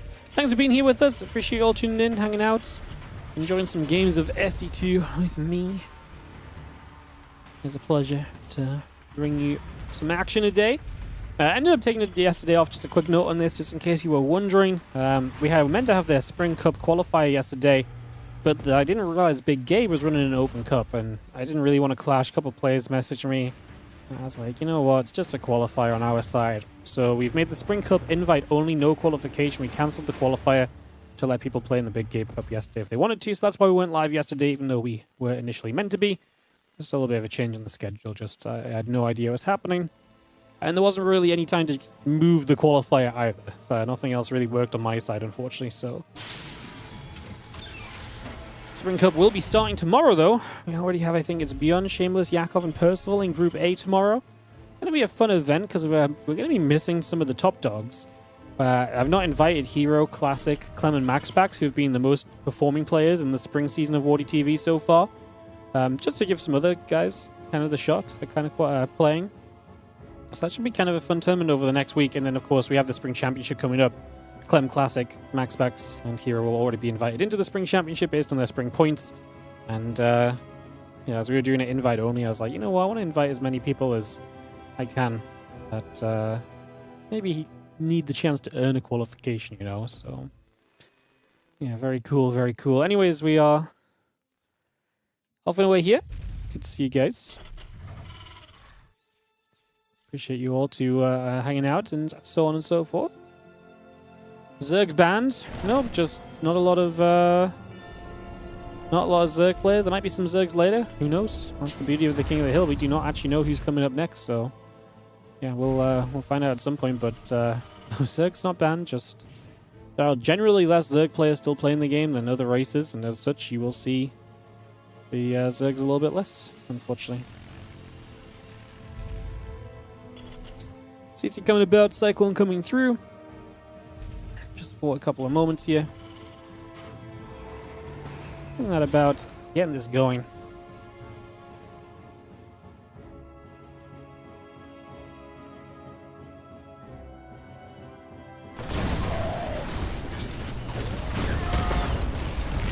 the Cyclone, the Reaper and the Hellion pulling back along, so just gonna step back over there for a couple seconds. We do have the, again, Cyclone, the Marines, and company coming through. Starport also on the way for a moment or so.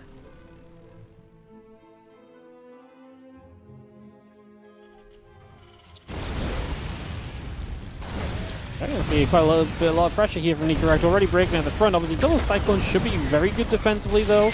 That's kind of all of your early game units kind of coming in defending at once. So, yeah, a couple Cyclones, pretty powerful. They start to get the job done there. Play a little bit of cleanup. So far, so good in that regard. Raven, Cyclone, and the Marines still just producing through for a second then.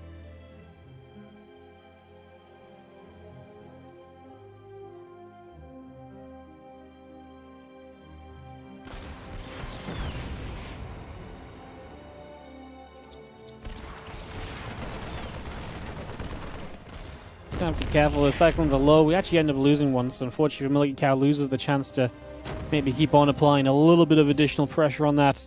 So that goes down, it gets cleaned up. The Raven, Marines, and the tanks still coming over. Just going to see that Raven and Interference Matrix continue to produce through. For the next few moments, again, Raven and company coming about, bringing a lot of this online right from the get-go here. Just getting a lot of this started.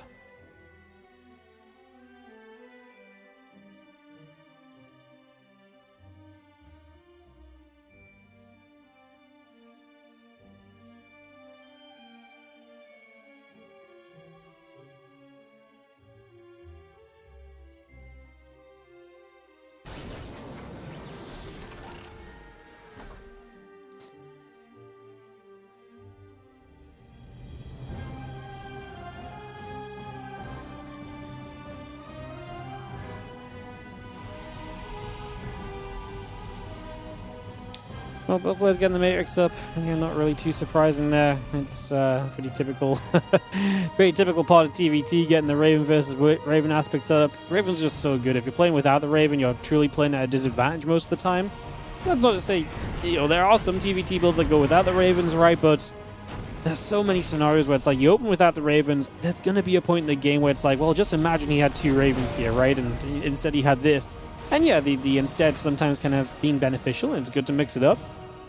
It's just very rare that it's like, man, these Ravens are terrible this game. What a bad choice. Like, that never happens in this matchup. That's the main thing, perhaps, is that that just never happens, you know, that aspect of it. So, yeah.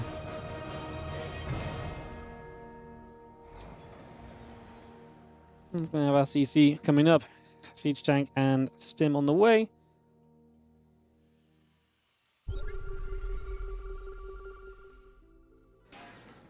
Couple of Vikings coming through. Engineering bays and the barracks all coming about. Again, continue to bring the Stim online for a moment. The tank setup across the board just for now. I'm just going to be seeing the auto turret already being cleaned up for a couple seconds as well.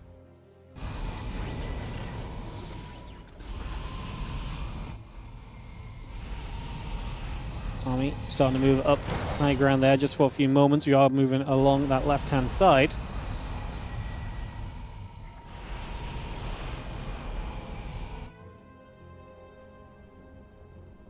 Yeah, Stim +1. Tanks on the way through as well. It's just, again, bringing a lot of that up. We're going to see a couple units pulling back.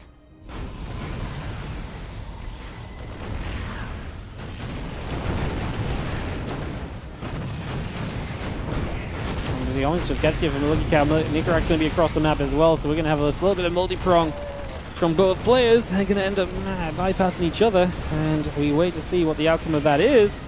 Who can get the better base trade going? Nikarak has the natural advantage just numbers-wise right from the get-go on this base trade.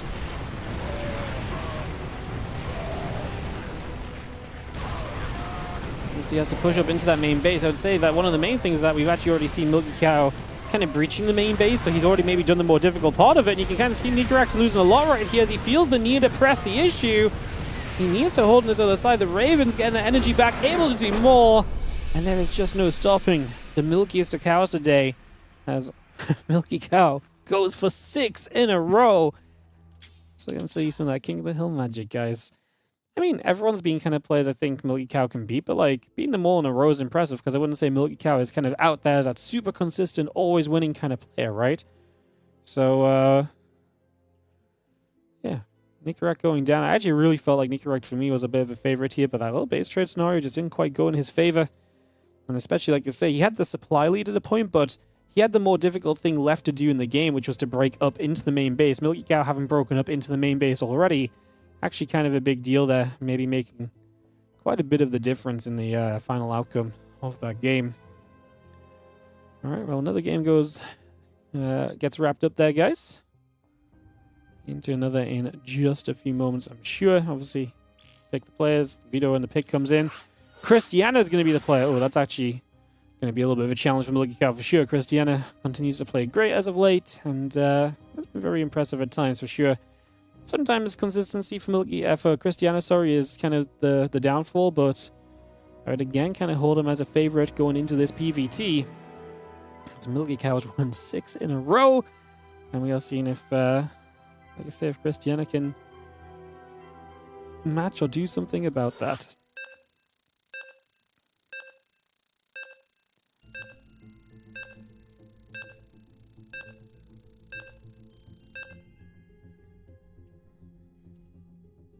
Countdown is on. And let's get into Winter Madness. Like I say, Milky Cow playing well today. It's awesome because I actually really feel like Milky Cow always had that potential to break through, and I do feel like he stagnated a bit, or maybe took a step back in his progress in his StarCraft 2 career. But you know, seeing him play well today has me excited. Nice to see, as we are going to have in the bottom right side our Blue Protoss player who is going to look to put an end to this winning streak. It is Cristiana, our Blue Protoss player.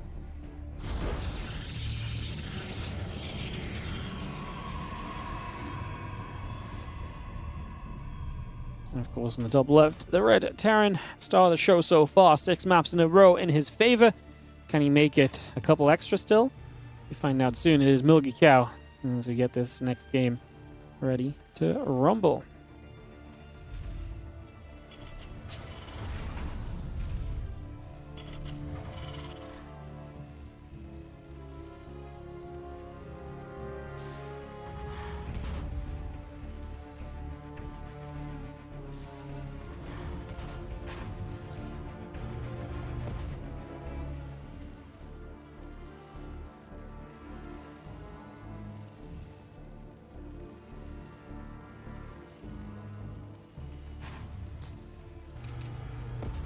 Alright then, Winter Madness for our game. And get this set up. See what we can do.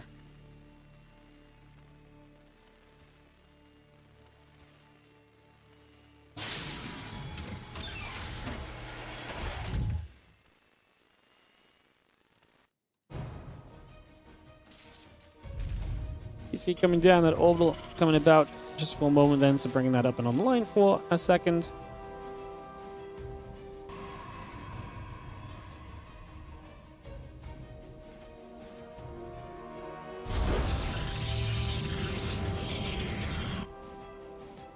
Again, factoring the commands into coming through, getting the SCV on the way up as well for a moment, so just bringing that all about. I'm just going to be seeing the Cybercore Nexus coming online as well, just for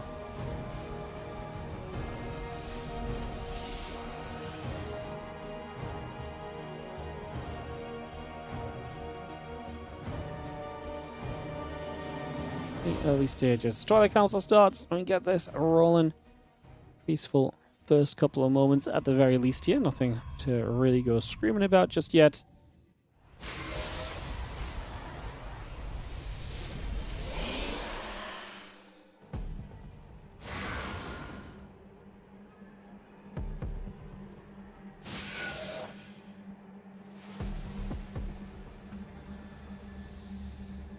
Let's see the Adept continue shaded bounce, just going to take a couple seconds, doing some rounds, seeing where it can get to, see if there's anything exciting to be done for a couple moments. Not really just yet. That's the answer to that.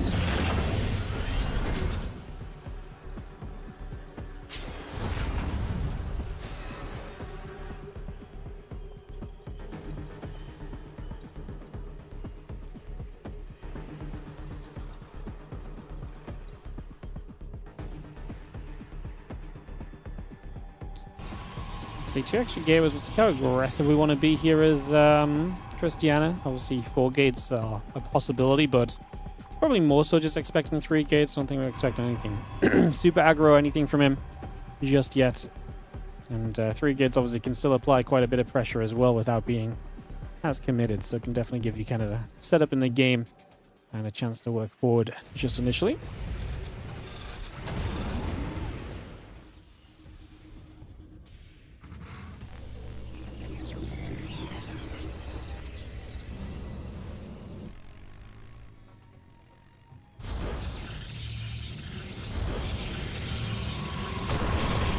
Marine's going to show up with the Hellion here. Nex is going to start taking some damage, so Nex is taking a few shots just initially, bringing that about for a couple of seconds.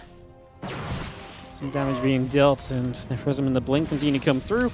You can see the Widowmine's getting burrowed up. A couple of probes going to have to spread about from that and trying to stay clear of any trouble, or as much trouble as possible.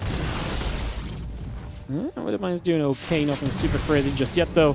Just going to be seeing the probes coming about and trying to get set up as well. For a couple moments.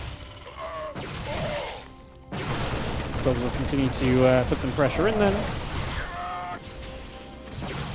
We've seen the Stalkers and the Adepts still going, and Marine's taking some damage, getting pushed away for a few moments, so again, push back for a little while.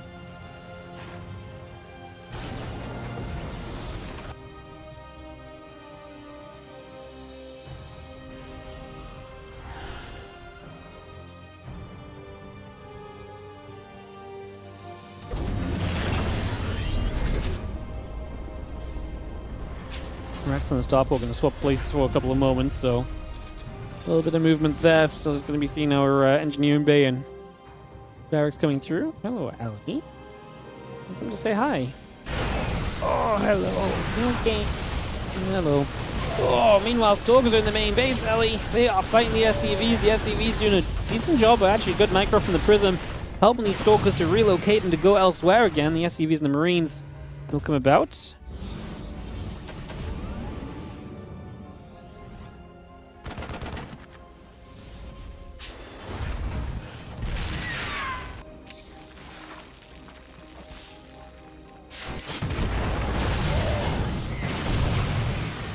SCVs, the Bayou, and still going to be there. A couple of Stalkers taking some shots.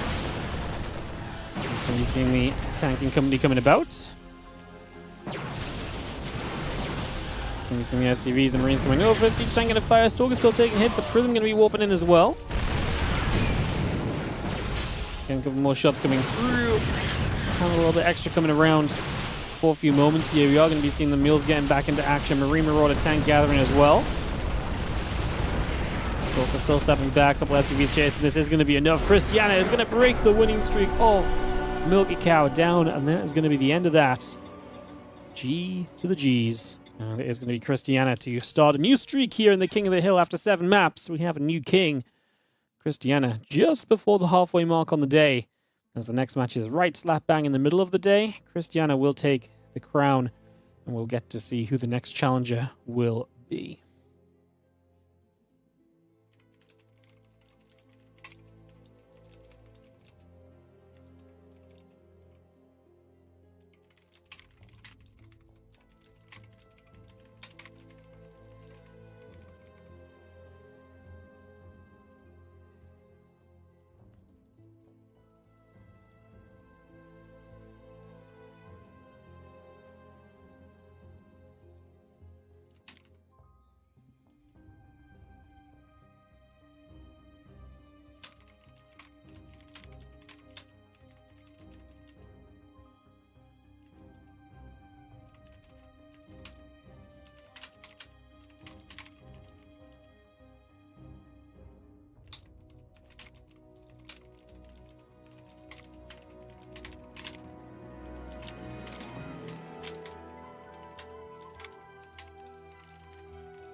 Alright, just figuring out who this is going to be, guys, and get some picks made.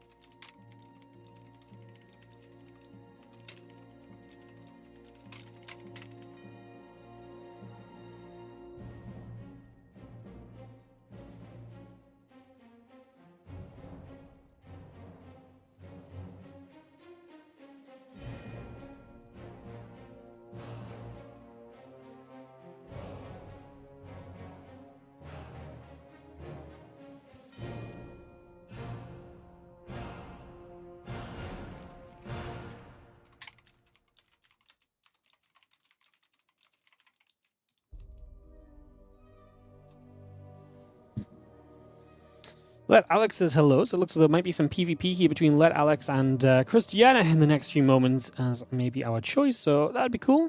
Maybe get into that in a couple of moments. Get this ready to begin.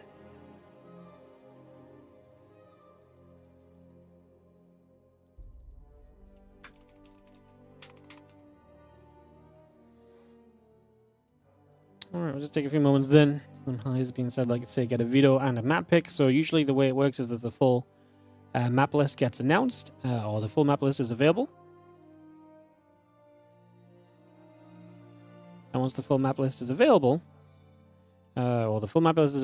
once you've got that map list, we essentially do is we very simply take that map list and one player gets to veto one map, and the player that's the defending king vetoes a map, and the other guy gets to pick a map from there. That's generally how it goes.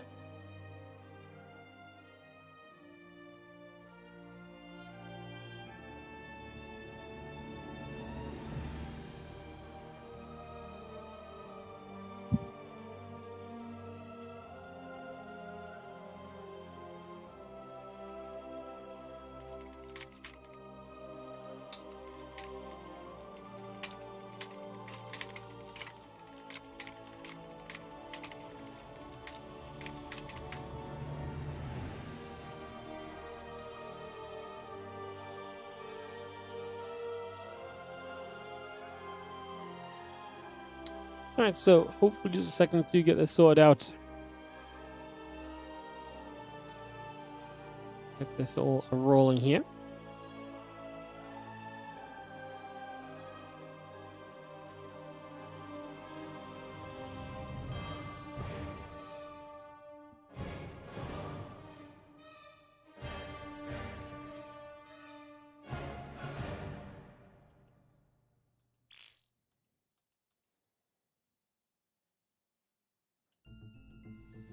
Alright, tourmaline gonna be our map. Let me get this underway for a couple of seconds. I'm gonna send this in just a few moments, guys, as we have Let Alex versus Cristiana coming up. Let's see if Let Alex can PvP his way to a map win here. I actually think there's a pretty good chance he gets a map win off of Cristiana. Let Alex has been consistently improving, and PvP has been one of his areas of improvement for sure. He's definitely had a lot of good results in the PvP, so I can believe it. I could believe it.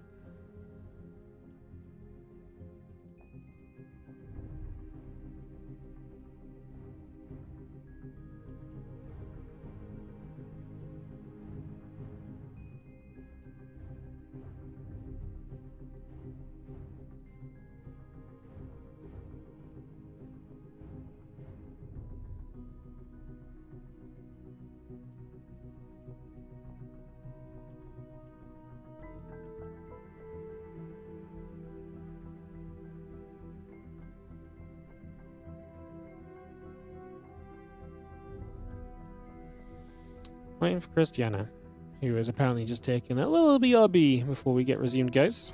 No issues on that. Take a couple moments to get back at this.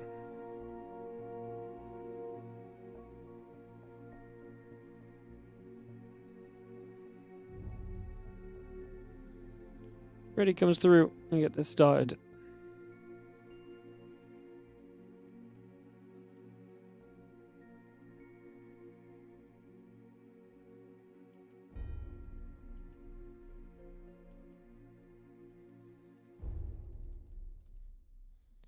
Just waiting for the guys to say that ready. Cristiana's here, so we shouldn't be much longer, guys. Sorry, I thought we were going to be into this a lot faster because we got the lobby hosted and everyone was here, and then we're just taking a few moments, so...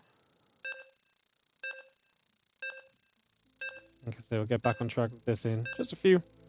Get this started into play. Get this rolling.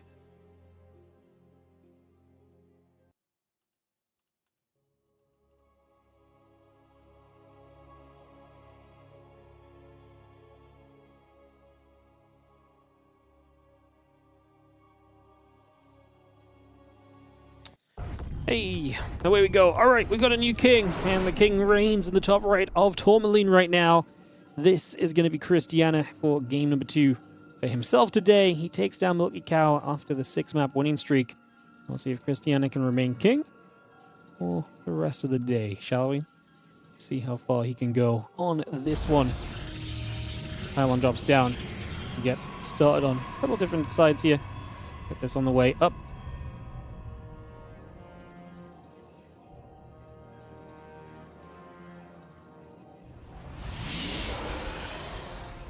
As we have in the bottom left, let Alex, our red Protoss player, the challenger in this PvP. Let's see what he can do here on Tourmaline as we get our opening game rolling.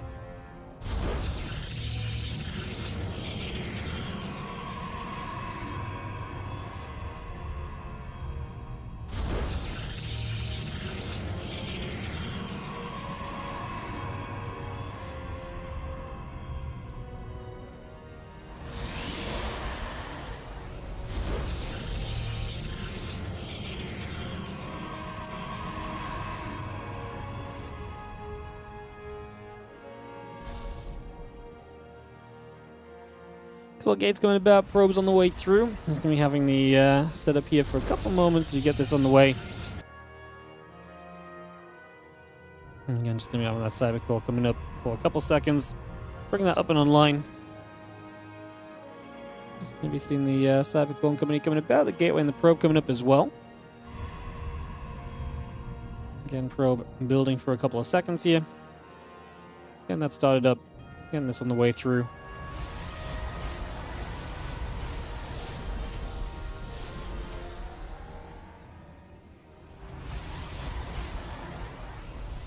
That cyber core finished. Just going to see the rover facility, Stalker, and so coming up as well. So continue to bring that all up and online here. Again, Stalker Sentry and the warp gate being built into play just for a few moments to bring that straight up.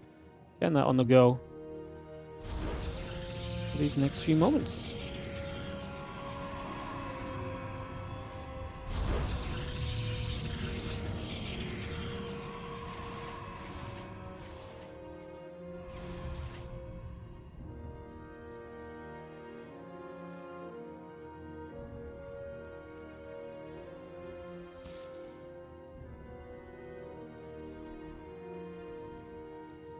I'll bring this about again. Rover facility and Stalkers coming through, getting this on the go.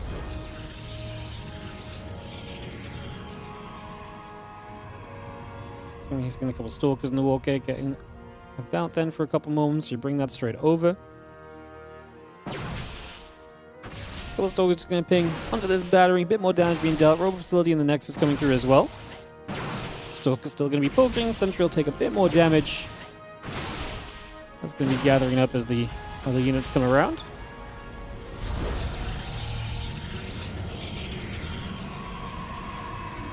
Poke a little, obviously Cristiana with that forward setup. Looking to be very aggro in this game. Looking to keep this aggression going over the next few moments, you'd imagine. It's going to see a couple units going back around the other side. Good force field to keep units back for a little bit. Does let Alex have enough though? Like keeping his opponent back is, one thing, but there's more to be done than that. So let's see. Gonna have ourselves the couple sentries, couple Stalkers and the Immortal still poking through. Cristiana looking very powerful at the moment here. Looking very solid, in fact, just through and through at this point.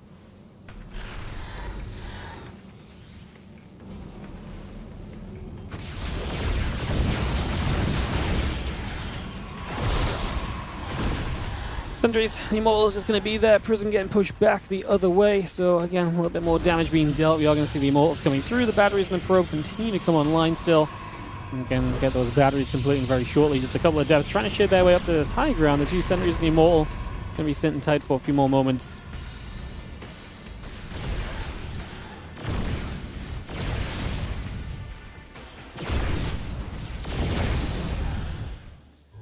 Prism loads back up, just going to be coming through. Again, Immortal on the battery, coming around for a couple of moments. Just going to have our sentries coming by as well. We are going to see these Immortals dropping down. One Immortal lifting up, pulling back over for a second or two. Apparently that's just going to be too much, as I don't think that Alex has really had the game he wanted to have, sadly. Cristiana just getting into position. Alex trying to defend that expansion. Never quite getting enough behind himself to really make that go in his favor. And that's going to do it. That's going to be GG's, as we are going to have Cristiana extending his streak to 2 on the day here. The OSC King of the Hill. Alright, let me run some ads then, guys, just as we get the next game ready to rumble in a few moments.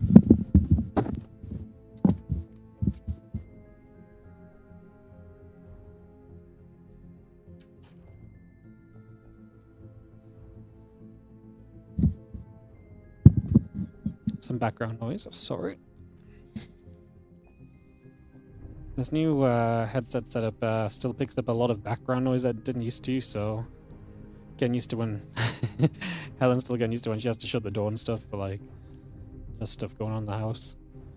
Sometimes I'm talking and all of a sudden I hear this like noise. I'm like, what the hell is that? It's just Helen's just hoovering or something. Ay.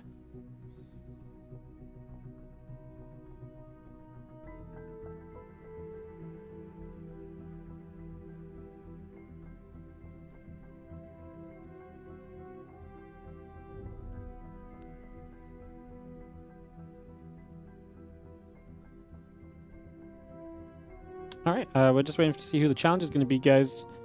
Don't have to hop servers or anything just yet, so that is cool.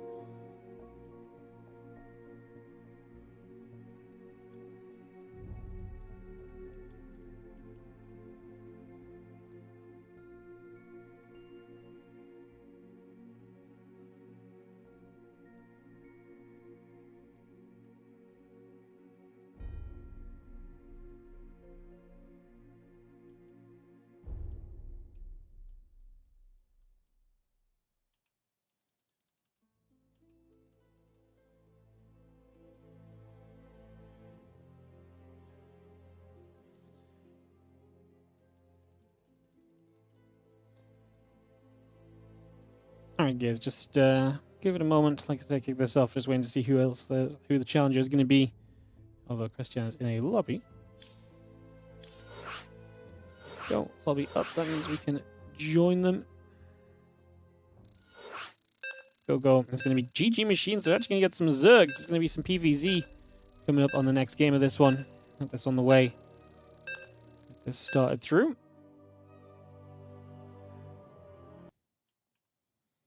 Get this ready to kick off.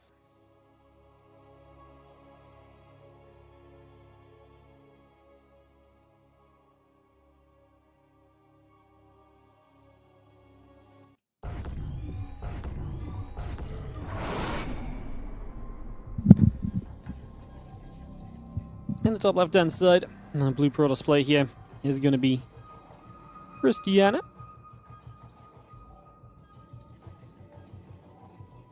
Taking on the orange Zerg in the bottom right side is going to be GG Machine Cristiana on a 2-map winning streak so far on the event today.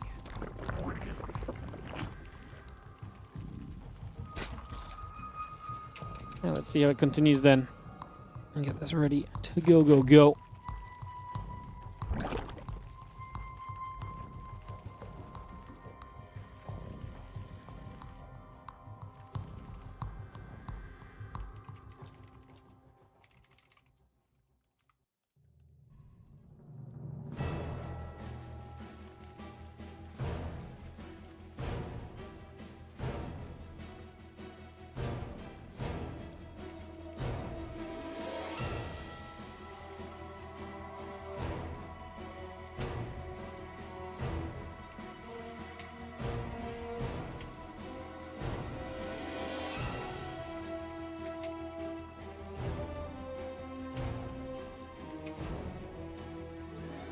Link speed and feelings on the way, so GG Machine is super early going aggressive here. Very quick lings, very quick gas, very quick speed. So getting that set up. Interesting to see what he's going to maybe plan for over on this.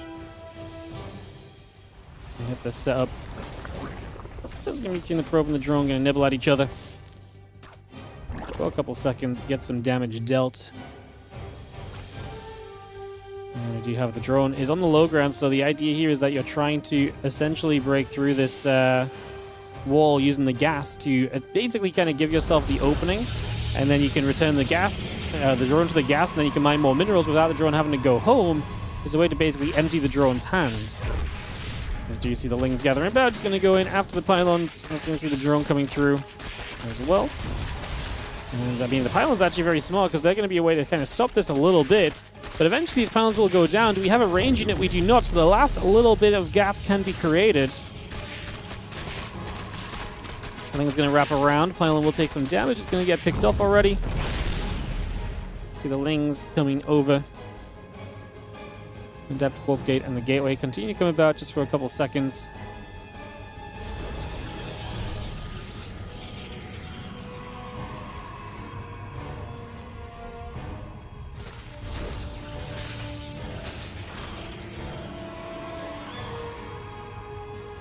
Again, gateway, adept, and the warp gate continue to come through. Just going to see the battery coming up as well, so continue to get this on the go for a couple seconds.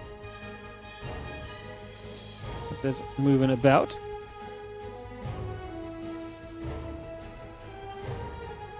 I think it's going to try and go around the other way. Overall, this is looking into being a pretty decent defense in the grand scheme of things.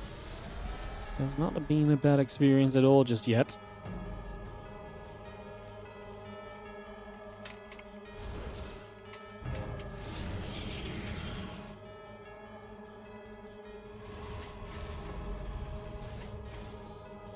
So we're just going to nibble. Overlord taking some damage. A couple of depths going to come through. A couple of drones of the Queen coming around. Just going to see that warp gate still coming up for a couple moments.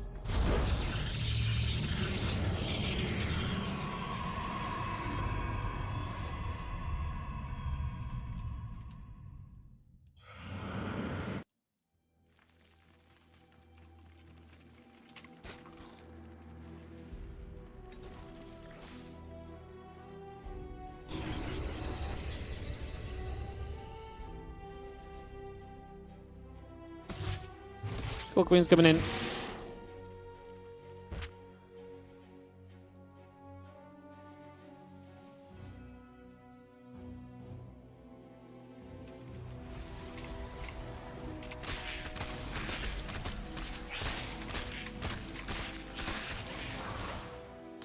can see the Ling's going to be there. The Oracle and the Probe's coming about a little bit. It's going to move around. I see a couple of Zealots going to jump onto that extractor for a couple of moments. Just going to knock that down.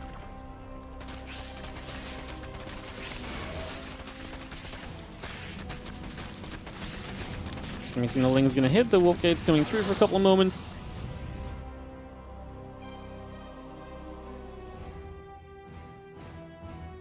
And Oracle and a couple of Probies coming around as well.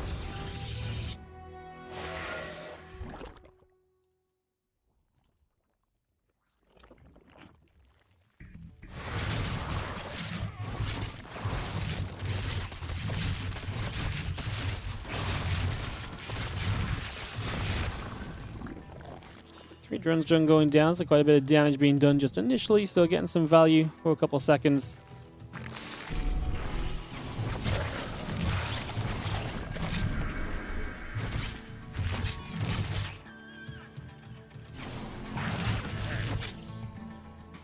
Oracle coming around. It's going to be seeing a couple of Queens going to poke, the Oracle taking a bit of damage, taking a few moments of hits. Just for the moment.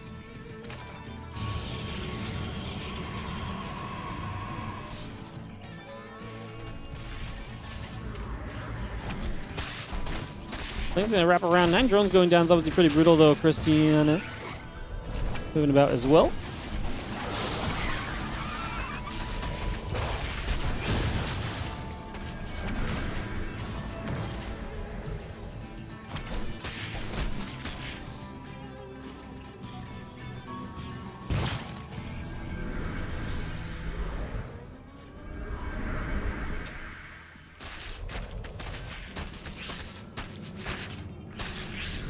The Ling's going to be there. A couple of Zealots going to back away. The Oracle's going to hold out there. And the Evo Chamber and the drones continue to produce through.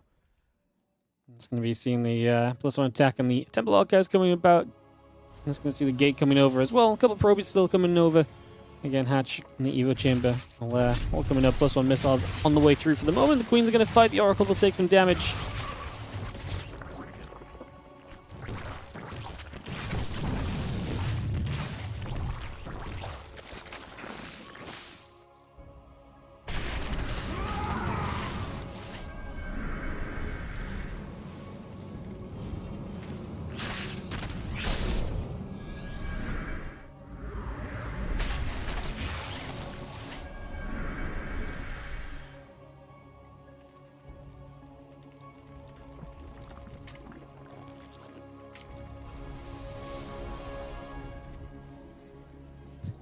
Charging +1 building.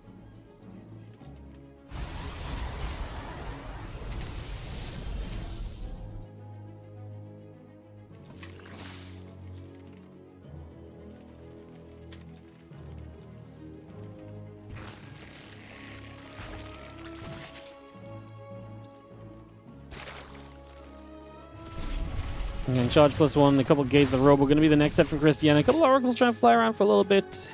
Coming through.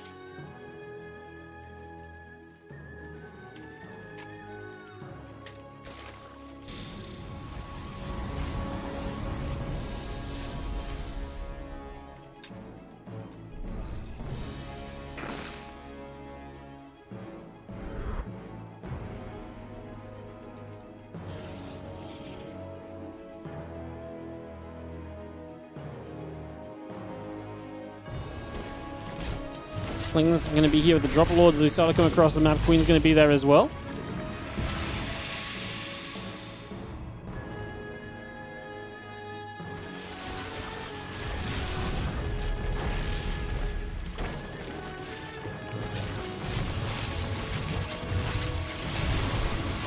Fling's Ravages, the Roach is going through. Just going to be having the Oracle activating, going to go after the Queen. A couple of Archons going to fight a few of those Lings going down. I'm just going to be seeing the Archons and company continue to come through. A couple Corrosive Vials coming in. Just going to see the Prism and the Gate coming about as well. Roaches and the Roach Speed still being added on. Just going to be seeing this. It's not being enough, though, from GG Machine getting pushed back.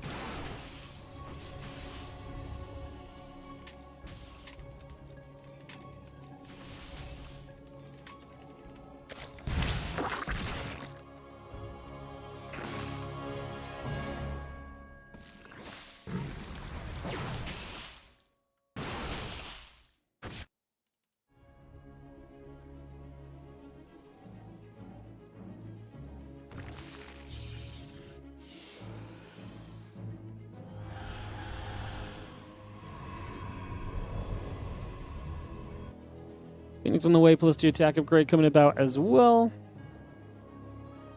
For a couple of seconds, I'm just going to be seeing the rover facility and company coming up also here. And continue to bring that through. Immortal, Phoenix, the High Templars coming up as well, bringing all that in the +2. We got a lot more roaches on the way in right now, so continue to get that on the go.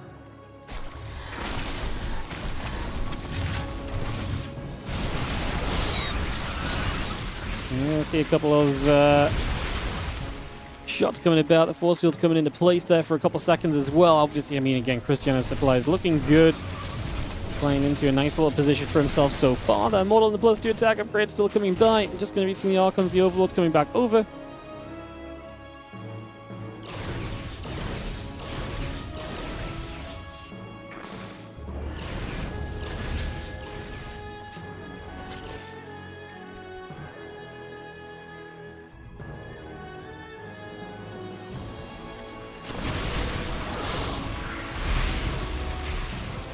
More Corrosive Vials coming back over again, so coming back into that, just going to see the Roach Ravager ready to push in once again. Just going to be seeing this Roach Ravager force coming back in, trying to see what else it is we can get up to. Just going to be seeing the army is going to try and reposition, so if anything, these are trying to get some good work done here. The Archons, the Zealots, and everything else still coming across. Just going to be seeing a couple force fields going to trap a bunch of that Roach Ravager in, so it's going to get caught for a couple of seconds. Going to take some damage right off the bat.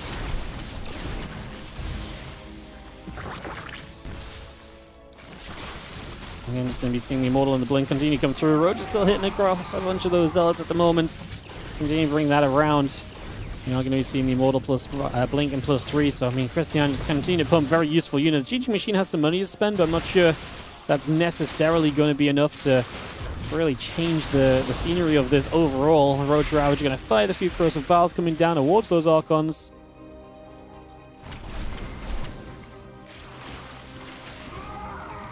Just going to get the Overlords creeping it up.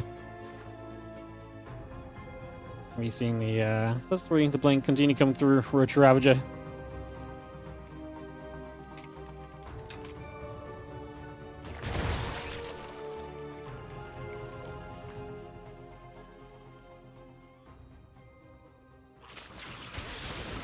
Going to we've seen a couple of Zerg getting chased away also, so just going to see those continue to get pushed back on this. There's that storm coming through from Cristiana. Again, his situation just getting better. Fun that he's expanded down the left side in a game where he's been very much so in control. By expanding down the left side, he can really kind of maintain a lot of that control as well. So that really is just kind of a fun little thing for him. As, like I said, it's definitely not the normal 4th base, but it works out here.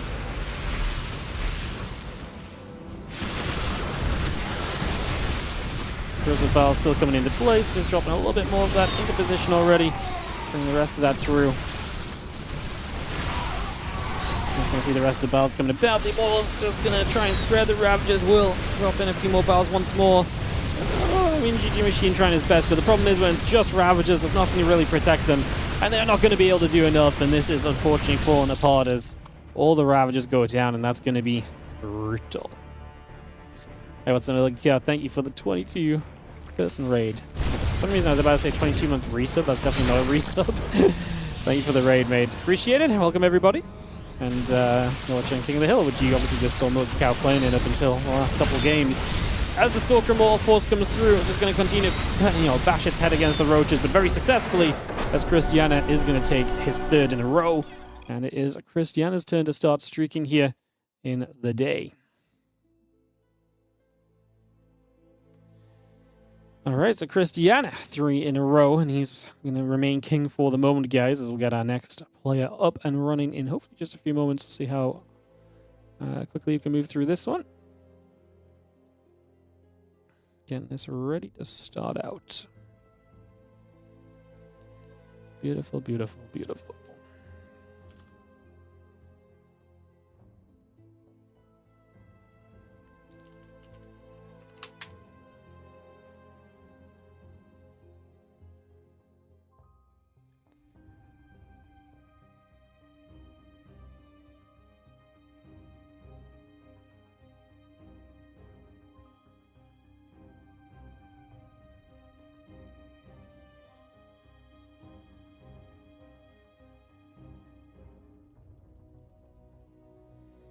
Alright, yeah, we'll see who logs in. We'll see who is going to be the next challenger. We've been in Europe the whole day, right? It's been a purely Europe day. It's kind of crazy.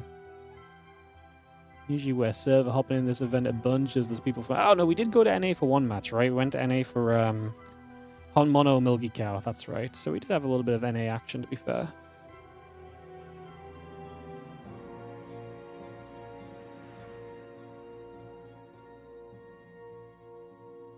Okay. Alright, we'll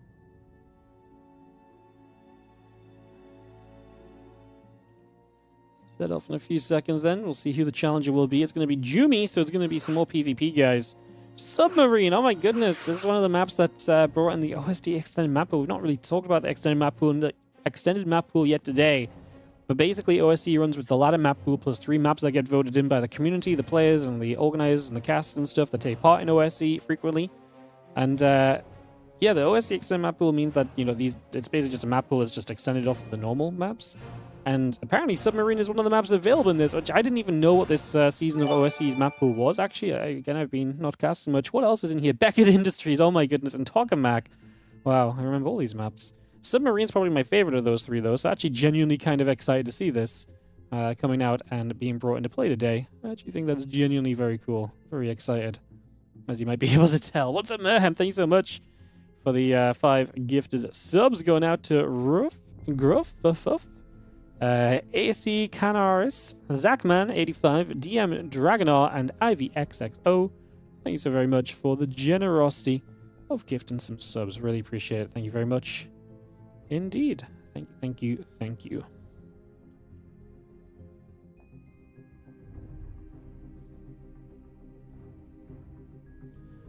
All right. We'll take a second and get this on the way.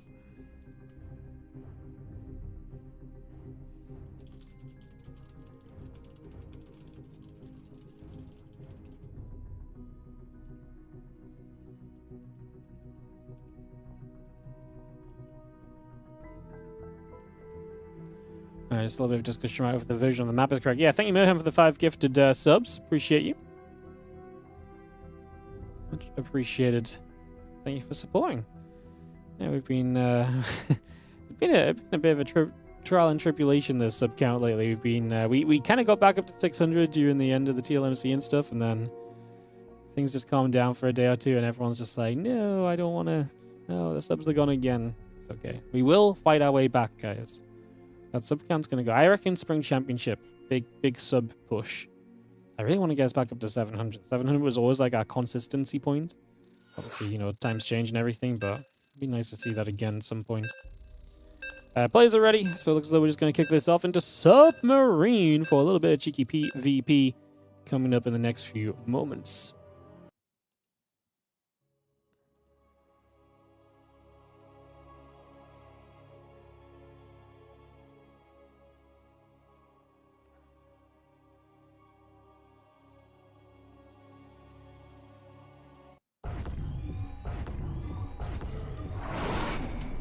Alright, let's jump into the bottom right-hand side. Cristiana is on a 3-map winning streak, correct? Let me just double-check that. Sometimes easily lost in the day. Cristiana is on a 1, 2, 3-map winning streak. Yep, just like I say, sometimes it's easy to forget where we're at.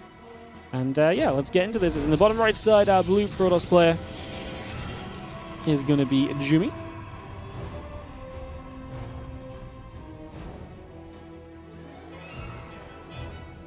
And in the top left, our current king is Cristiana as we get going on one of the old maps. There's a lot of great games on this map. And this was played when we had a lot of the DreamHack regionals and online stuff being played and stuff. Yeah, this map's really fun. Not the best map, you could argue, because yeah, it's very small and aggressive. So okay, not the best map. A very biased map, I think, is maybe a fairer statement. Not loved by all because it is a little bit more terrain-y than it is for the other races, but I always loved it. I always thought the tile set on this map was really beautiful as well. Now, this ledge originally has a tank spot as well, by the way. You used to be able to put a tank up here defensively. Oh, people lost their minds over this. When we were talking recently about the tank ledges in TLMC on Blackrock, this is the map I actually thought of. I was like, man, there were some tank spots in crazier spots in the past. They got taken out of Submarine to much of a defender's advantage, apparently. I don't know, I kind of liked it. Maybe it was a little bit too much, but yeah. Yeah, I really like this map. I actually always was quite fond of Submarine. It was one of my favorites in the TLMC when the TLMC for this event, for this map happened as well, or in the TLMC that this map was a part of took place. Yeah, it was a cool one.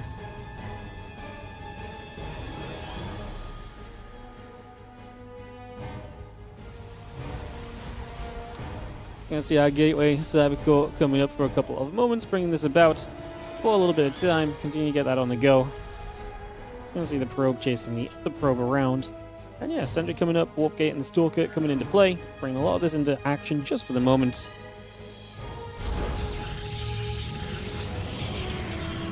There's going to be a pylon dropping into place, a couple of Depths and Warp Gate both building through for a few moments as well. Bring that up and on the line as we are going to get a little cancellation going on.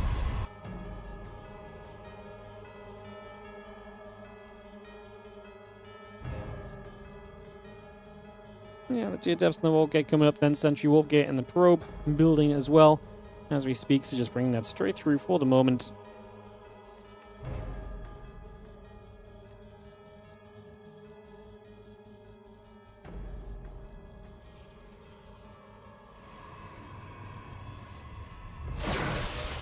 Depths will take their shade, they'll take their chance to move. Just going to see the sentries, and the Stalker going to be here to chase this down a little bit. This will have been Jumi picking the map, by the way. Jumi, I think, always picks the old maps when he plays King of the Hills and stuff. It's he's always the one picking from the extended map pool. It's kind of cool to see.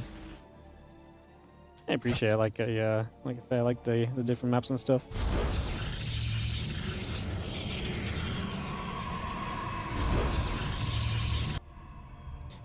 Again, Robo Facility's coming up, the Adepts and the Warp Gate's coming through. You can see a Pylon coming down, a couple of Adepts are going to be blocked already. Just getting chased away on that one for a few moments again. Adept and Robo Facility next, it's all coming about. Still got that battery coming through as well.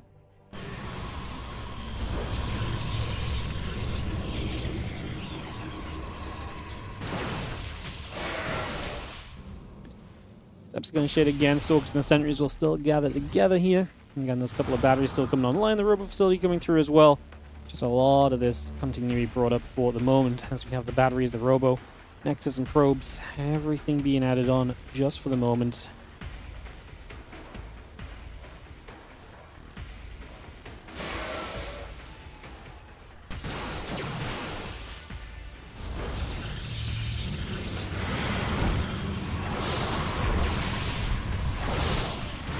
And seeing some nice force fields, we'll be able to kill off some of these adepts. Just the question of how much damage do we do is maybe what's really at stake here.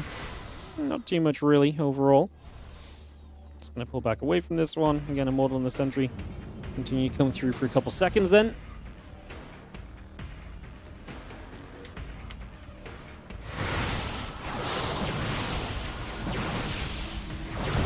Just going to have ourselves the... So continuing then, we will reset things for a couple seconds.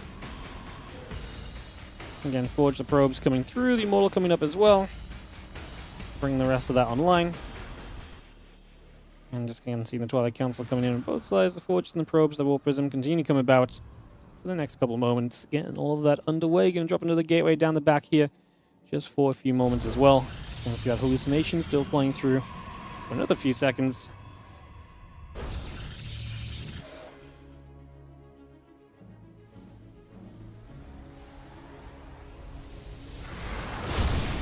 That force field able to connect onto and finish off the adepts. Just going to pick that off as well. Get rid of this here.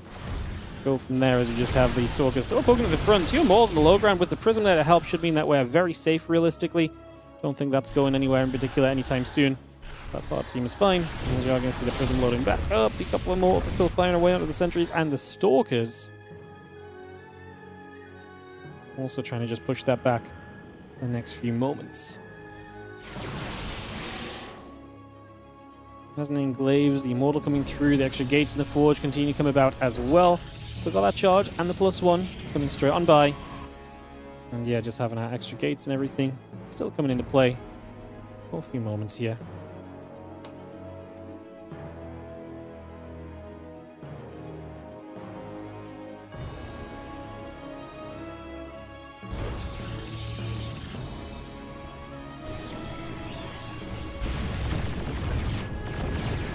Let's see, the Immortals are going to hit. The Stalkers will take a few more shots. It's going to get pushed around. Templar Archive's coming up on the side of Cristiana. He's down a bit in supply. Jimmy is going to be up in army supply. We'll see if they can capitalize on that at all and do something with it or not. I guess is going to be the real question in the next few moments.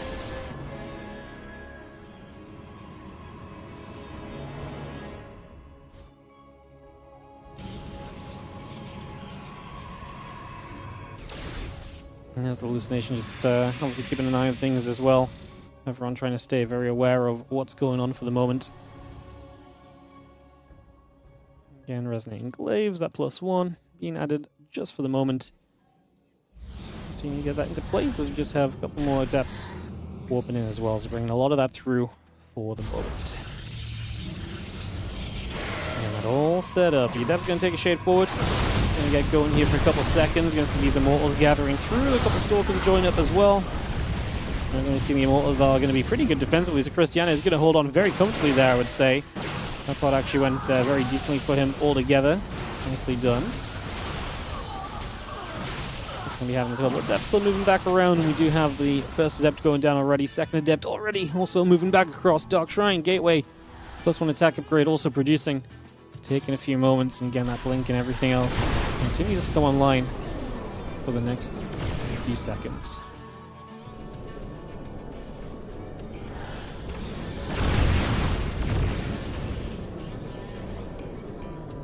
And Cristiana at this point is obviously going to be feeling good to maybe even start moving back across the map, so maybe looking for some opportunity there, maybe looking for that chance.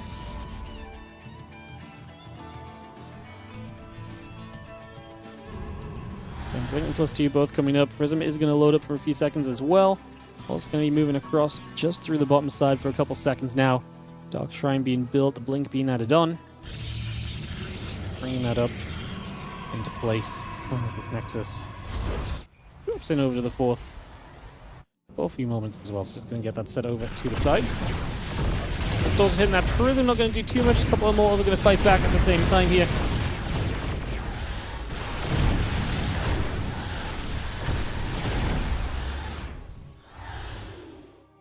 Again, +2 attack. The blink's on the way. It's going to see the rest of that coming online with the chrono boost coming in on the forge. We have a little hidden base from Cristiana up to the top side, which is a fun little addition in this at this current point in time. So that's kind of fun too.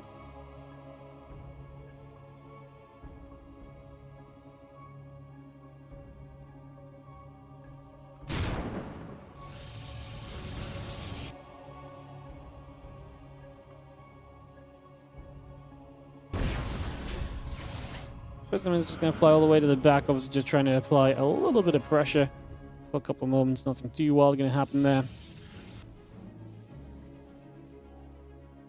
Obviously Prism is going to find it difficult to find a chance to really unload in this spot, so really shouldn't be able to get too much done. The rest of these units gather back around the hallucination there, and the sky gets cleaned up as well.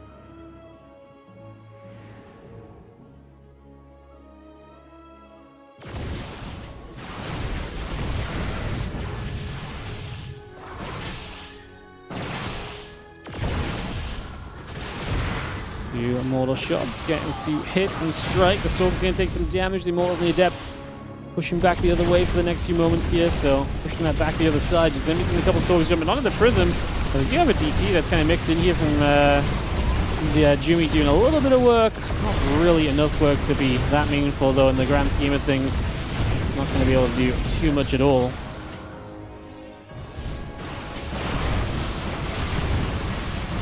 See another Immortal getting picked off, so Cristiana still getting some value, as obviously these Adepts, though, find that hidden base, so you can kind of deny Cristiana being on 3 bases. The kind of risk of this base, not really sure if it's paying off per se. I guess we'll see.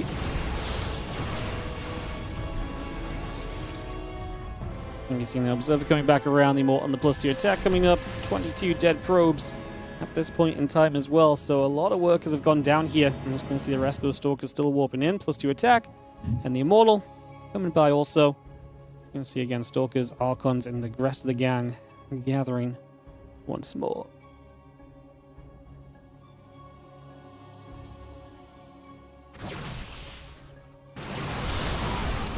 How are we going to come across? A few more shots coming through. The couple of Mortals are going to be there. Zealot into the front. The force field still taking place for a little while. That's going to be seeing the Immortals are going to continue fighting. The Prism goes down. Oof. So there goes the Prism. Everything else still trying to push through. Jimmy's going to take this game back into his hands, I think, because now very likely Cristiana loses a lot in the retreat, but he actually gets the blink forward for 2 of the Immortals. Wow, so Cristiana making something happen when times are looking a little bit dire for him. That's kind of wild, honestly. Crazy business as we just see the Immortals continue to come across each other. It's going to be having the couple probes still coming around as well. Just for a little extra, those Stalkers still taking hits.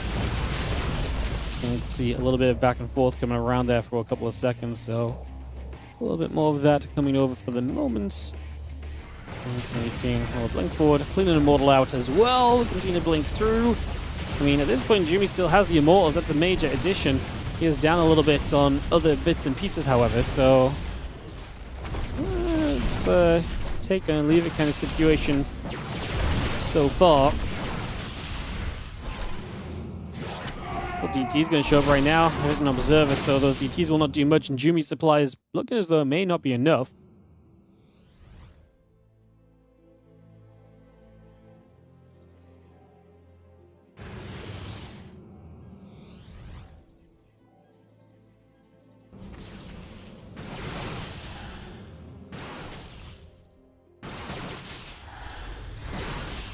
So it's going to hit the Observer. Getting some damage already. Just going to go back and forth a little bit. Going to see the few Stalkers going to blink forward again here as you try and press through. Just going to get right up and personal with this. The few Stalkers going to be there to push back. A couple of Zealots going down already as well. Just having those chased for a couple seconds. And the Archon company coming about. So again, coming back over for a little bit. Bring this online.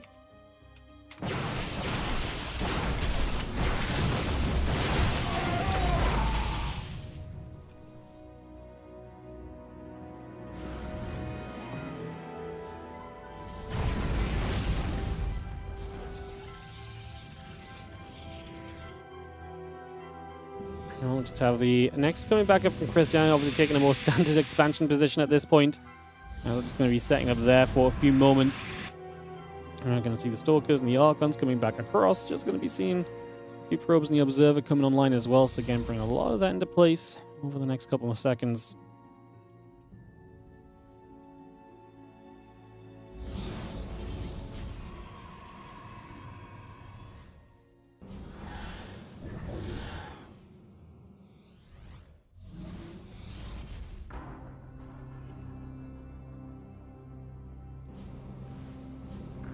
Well, the Zealots, the +3 attack upgrade coming about. We'll bring all that online and get this settled into play for a few moments and just see again the Archons and Stalkers moving back about. Jumi is going to try and make a play for this, but not quite super well. Just going to see the Zealots and the Archons coming straight over.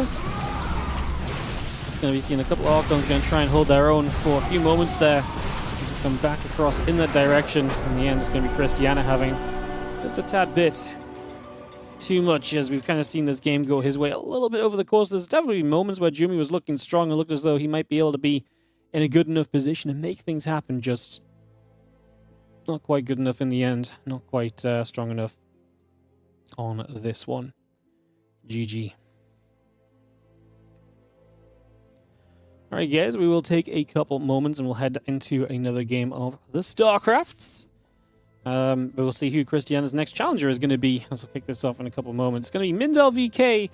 The first video already coming down from Cristiana. So Mindel VK coming in for some more PvP. Going to the PvP section of the day, guys, if you didn't notice already.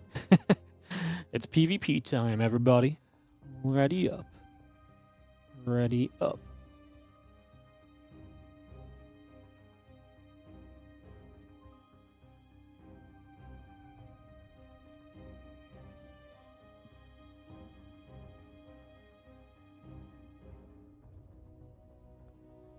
And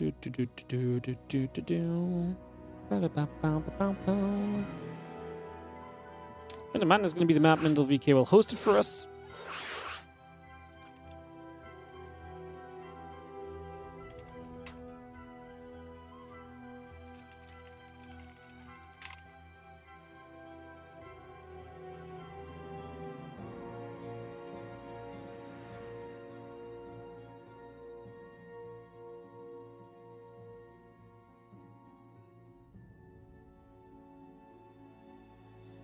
Alright, Cristiana, just BRB a second or two then. But yeah, more PvP coming up, guys, as we get into our next game. It's going to be the 11th match of the day, so we've only got 5 maps to go. And then we're all wrapped up, so let's see how this finishes up here. See what happens.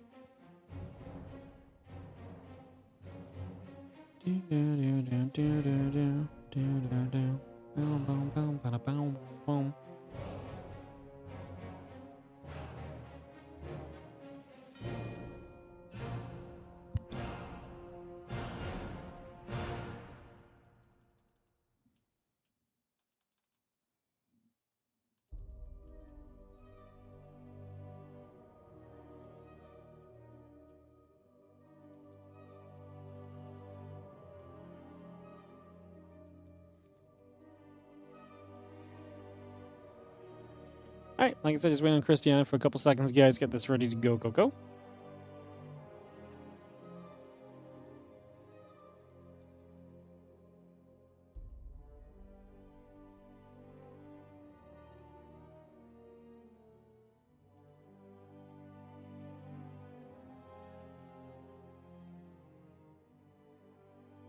Just waiting to truly get this underway. Again, how's everyone doing today? Hope everyone is feeling good.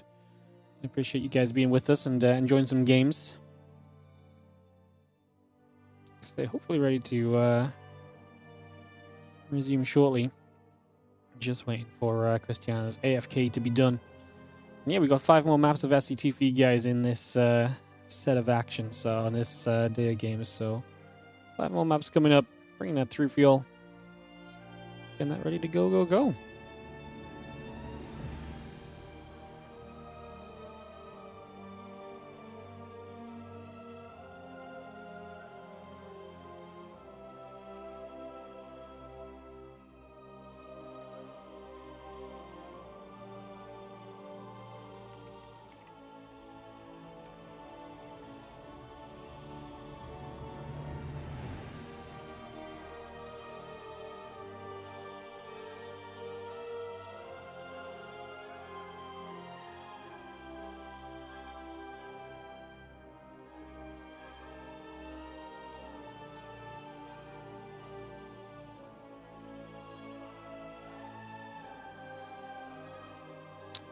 Cristiana's here, so if we are set, we should be able to begin this and kick this off.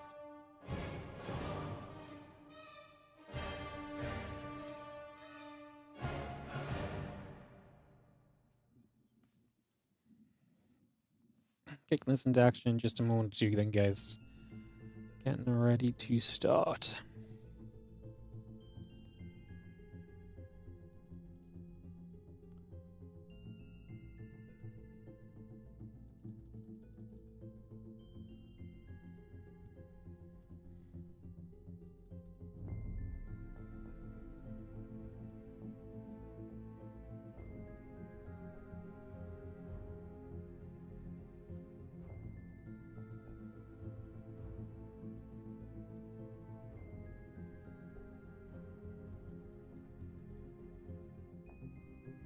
Cristiana readying up, so should just be a moment or so, guys. Should be able to actually get into this and kick this off.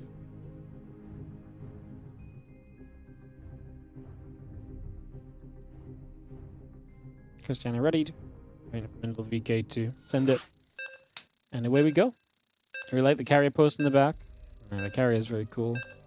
You guys don't get to see it. I really like the ghost one. It's like over this way. I don't have a webcam plugged in to show you guys easily, but that's it's very cool. All the StarCraft stuff's cool. Turns out StarCraft's just a cool game. Has cool stuff when they actually make stuff for it. Who knew? Who knew? Crazy business. Alright, let's get this started up as we have ourselves in the bottom right side. Mindel VK is going to be the challenger to Cristiana's 4-map winning streak at the moment here in the King of the Hill today.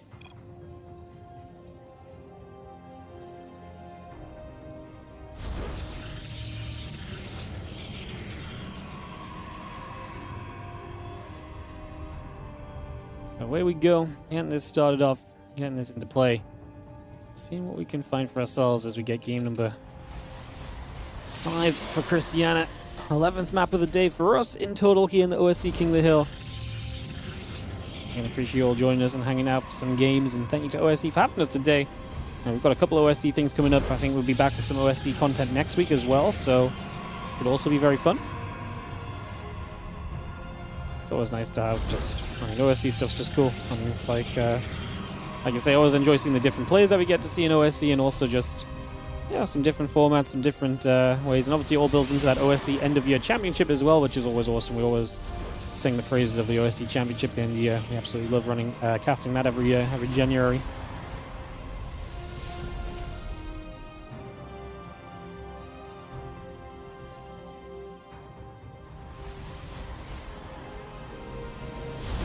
Cybercore coming up, second gateway coming down.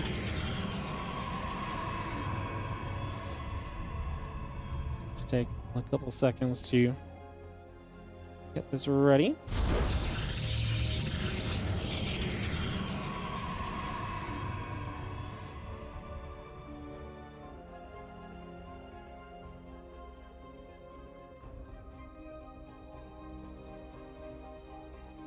Again, Cybercore Gateway, all producing through, so bringing a lot of that online just for the moment. Get that rolling out here. See where we can continue to take things. Again, a couple stalkers coming through with this. The Sentry and the Warp Gate all coming up at the same time.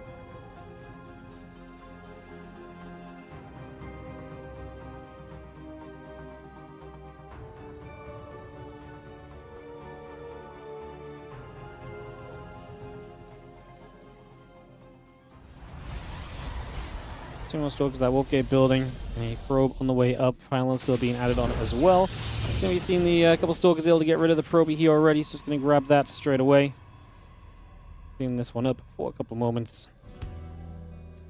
Looking reasonable still at this current point.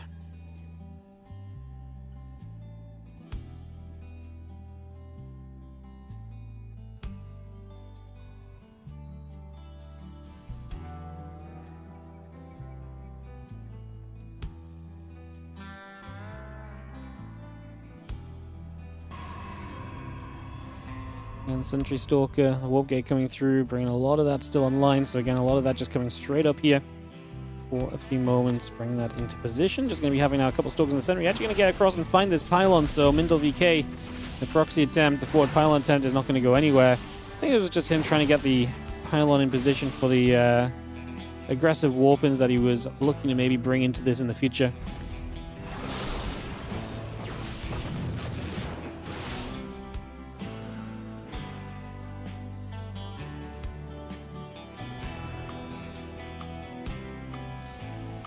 Glaive's just going to tick along here then for a couple seconds, so bring that straight through.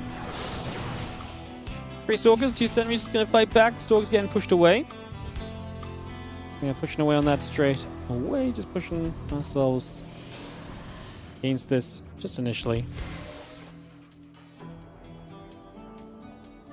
Now obviously our couple of units are going to start to head across. Feels confident apparently.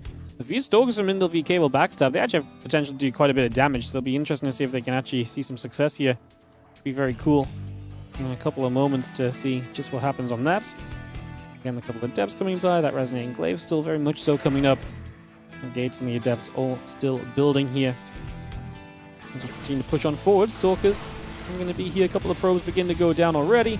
A couple of Adepts up into the high ground, into that mineral line, going to start hitting the probes. And as you can see, damage is going to be done big time. A couple of Stalkers will return fire onto the other Stalkers. The Adepts continue across as well. Just for a couple moments, looking good for now.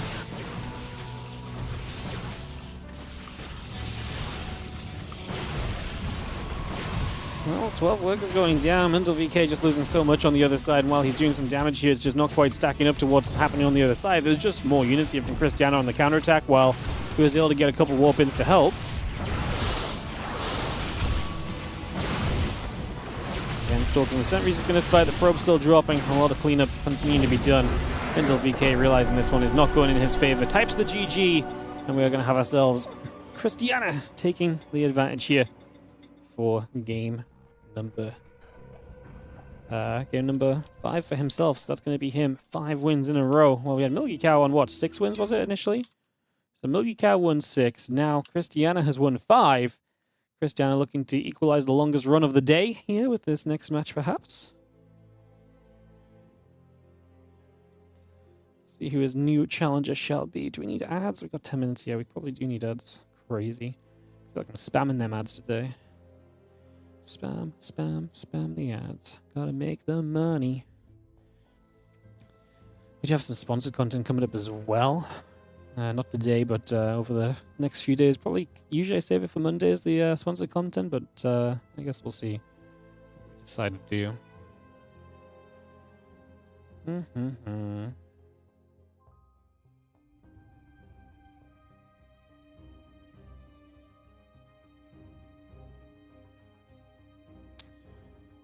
Let's again see if we need a server hop or anything. Does not seem like it may be necessary just yet, though.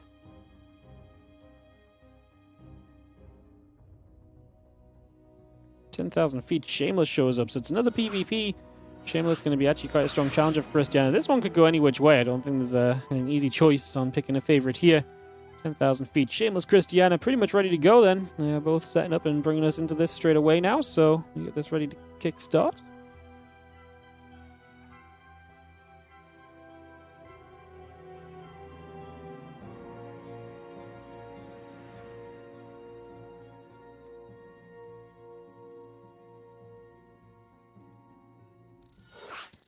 Go and ready gets called. And we are sending this, guys. Let's do it.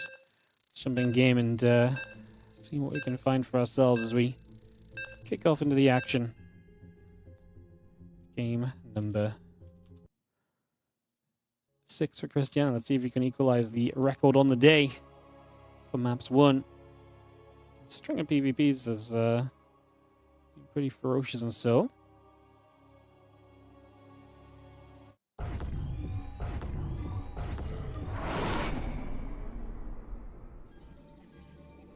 In the top left-hand side, the challenger then looking to stop the streak and stop this current king.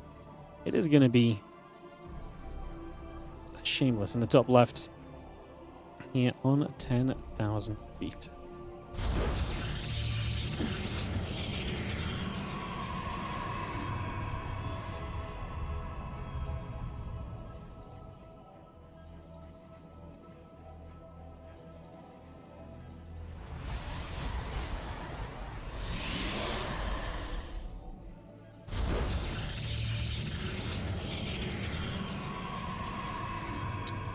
Alright, Shameless Cristiana getting started.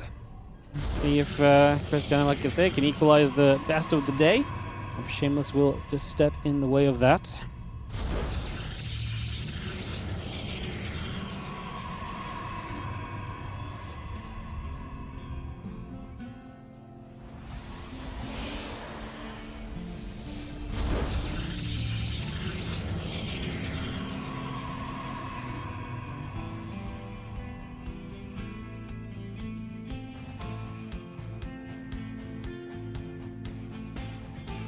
A couple of kids coming about, just getting this set up with the probes on the way through as well. Cybercore coming up.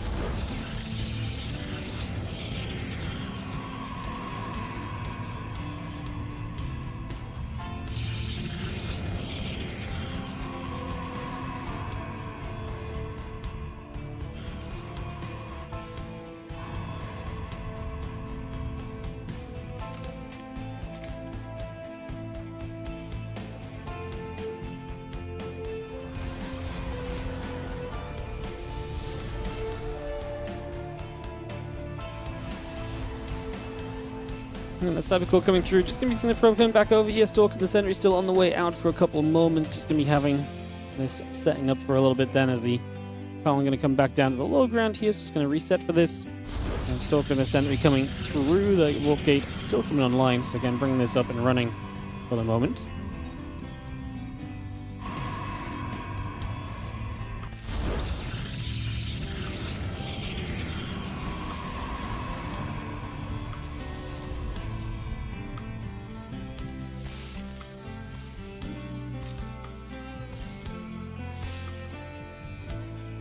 And stalking the sentry, warp gate coming through. We'll just have ourselves the warp Stargate coming up the warp gate as well.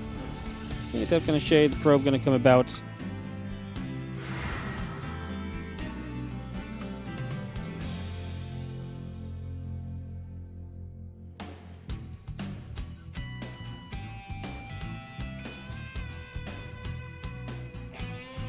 Again, the adept keeps moving around, just going to shade once again. Going to move across for a couple of seconds. Hallucination coming through. Stalker's going to go poking. Getting some damage dealt for a little bit. Just going to see the hallucination turning back over on that right-hand side.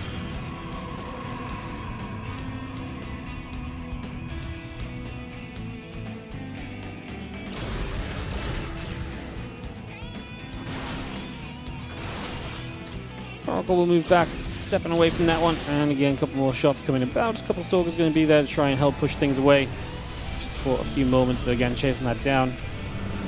And yeah, just going to see the hallucination still gathering about. A couple of sentries will join back up together as well. And the sentry still moving up to the top side. And again, there is going to be the hallucination coming back through also, just for a couple of moments.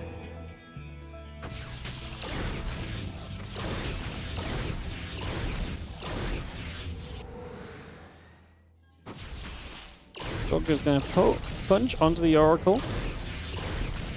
Hallucination's still going to be right there, helping out for the moment as well. And turn this back around. A couple of devs going to get in. We're going to see Cristiana able to get rid of a couple of workers, make it 3, make it 4. The Oracles at least get turned away, so they won't be allowed to do much else. But obviously getting through with the rest of this is still pretty decent. And again, Twilight Council and the probe still building up. Having ourselves the couple of Oracles working their way back over and heading in toward the main base, but it's very risky. I mean, this hallucination's tracking every move, so I can't believe he wasn't, prepared for the fact that someone might be right there and ready to fight it. Yeah, I feel like he was a little bit surprised. He's like, "Wait, what? You've got Stalkers here?" I'm like, "Well, yeah, he probably is meant to have Stalkers there. No, that shouldn't be too surprising of a factor, I don't think." But there you go. Alright, Blink and the Immortal still coming online, so we're still bringing a lot of this up and a lot of that going for a couple moments here.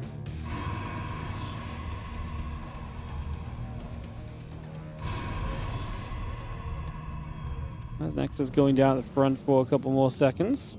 So we're bringing that in. The few Stalkers are going to step forward as well, just for a little bit. Again, we've got the Blink coming in on both sides.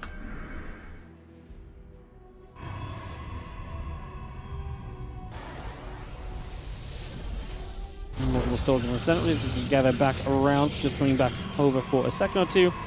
Just going to get that in position. Stalkers, Sentries, the Immortal, all gathering up here. Getting set up for the moment as we gather and see what will come up next. +1 and Blink both on the way in.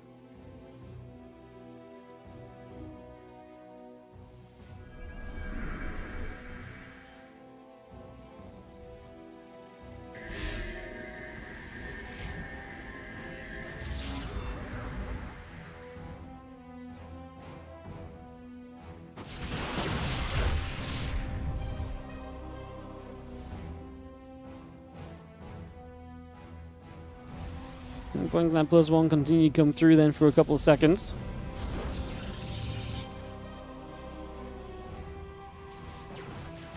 A couple of devs going to try and shade. A couple of Stalkers going to be right there to try and help out. And there's going to be 5 more pros going down. Cristiana once again doing some good damage to Shameless, but Shameless is standing pretty strong otherwise. Standing up against this for a little bit. Handling this decently so far.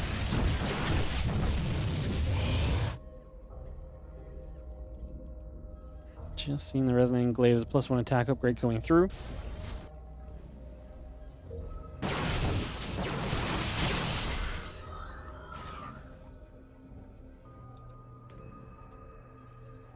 So that just gathers in for a couple of seconds. Just going to be seeing the, again, Resonating Glaives +1 coming about. The gateways and the probes coming through as well.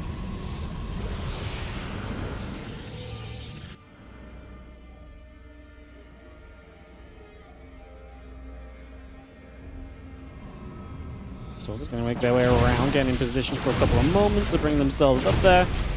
See what they can do. Stalkers going to get chased away. Cristiana's supply is looking good ahead in workers.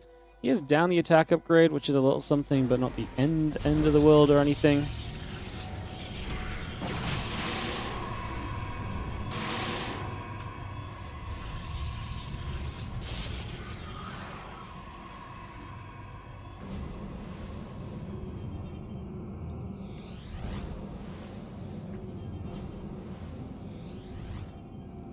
We've seen the Stalkers are going to gather back together again, making their way up into the center here for a couple of moments. So again, moving along, getting set up, trying to see what we can do.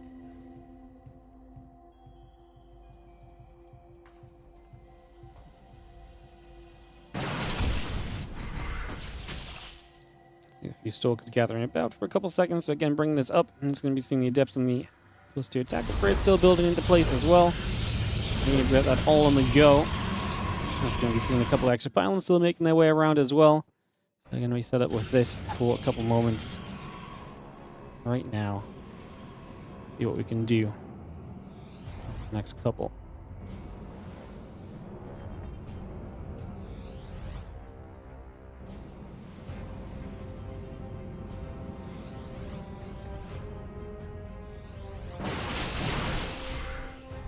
Depths. Stalkers and the Immortals coming back around. The Stalkers going to actually jump into this for a couple seconds right there as well. So just going to try and continue to come through for a little bit.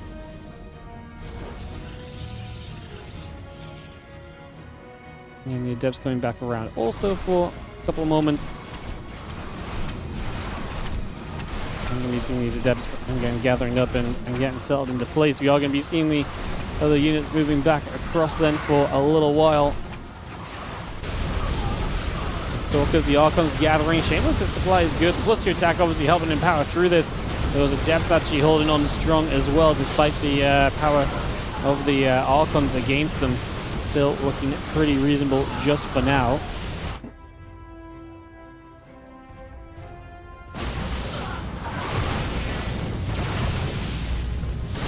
Again, Stalkers, everything else coming around just for a second. Repositioning here, a couple of shots coming through. Just going to have ourselves, the units are going to continue to fight back. Those Adepts still getting involved, trying to push back the other way.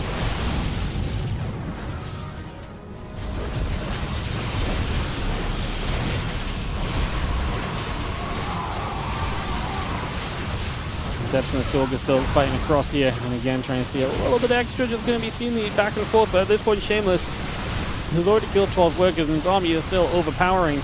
And hence, I think it's probably going to be the case that we see a little bit too much in favor of Shameless, and hence Cristiana's run here may very well be coming to a close in these next couple of moments.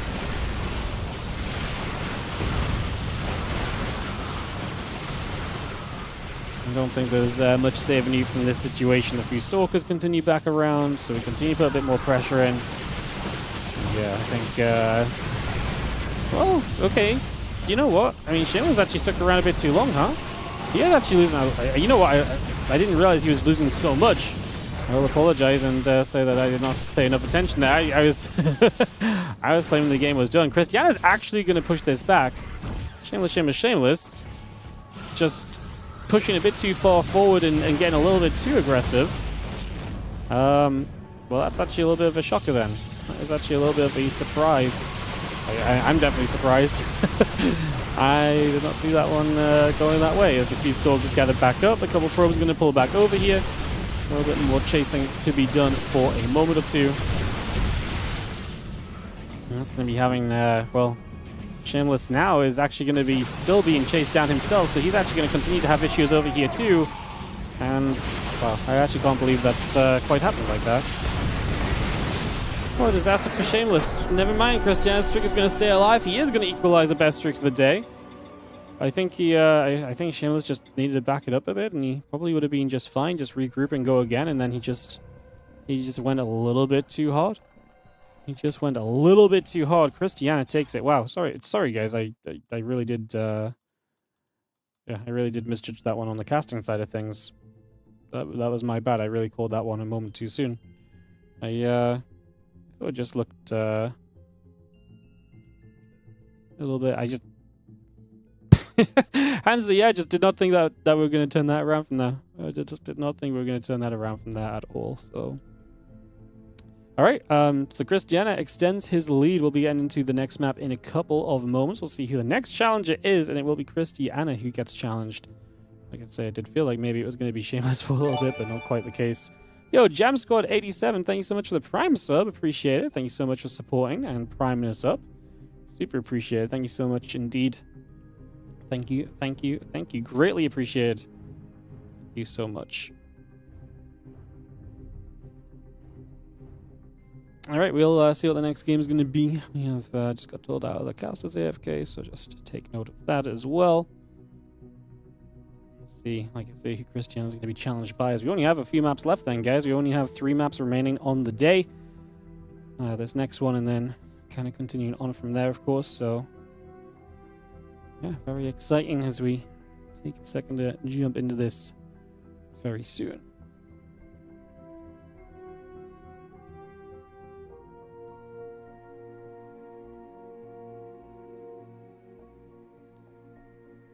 How did it happen? I think just tag defense, and like he is playing Adepts, and I said it at the time, I was like, oh, these I said it at the time, I was like, well, actually these Adepts do not seem to be caring about the Archons, but there is a point where those Archons actually do become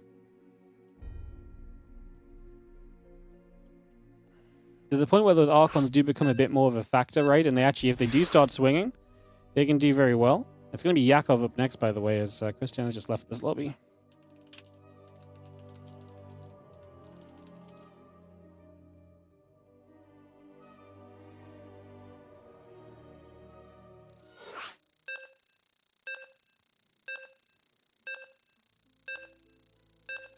Alright guys, just had a moment where we had players leaving, expecting the other caster to be here, but like I said, the other caster is gone for a moment. So that's all good. And get back to 10,000 feet here in a couple of seconds.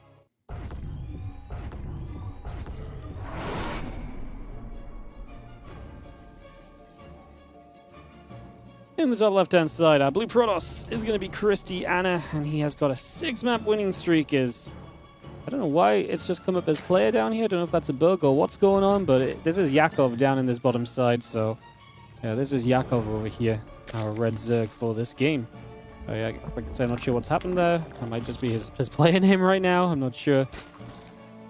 Sometimes these guys change their names just to, I swear, just to mess with me when I'm casting them, you know?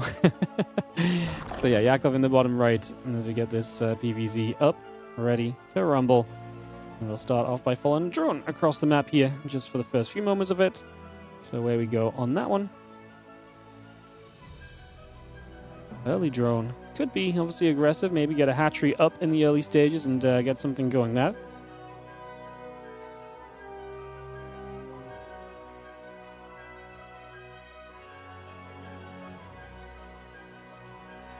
So drone looks move. Again, getting the assimilator coming about. A probe coming up as well. Just going to see the overlord and the spawning pool still building into play.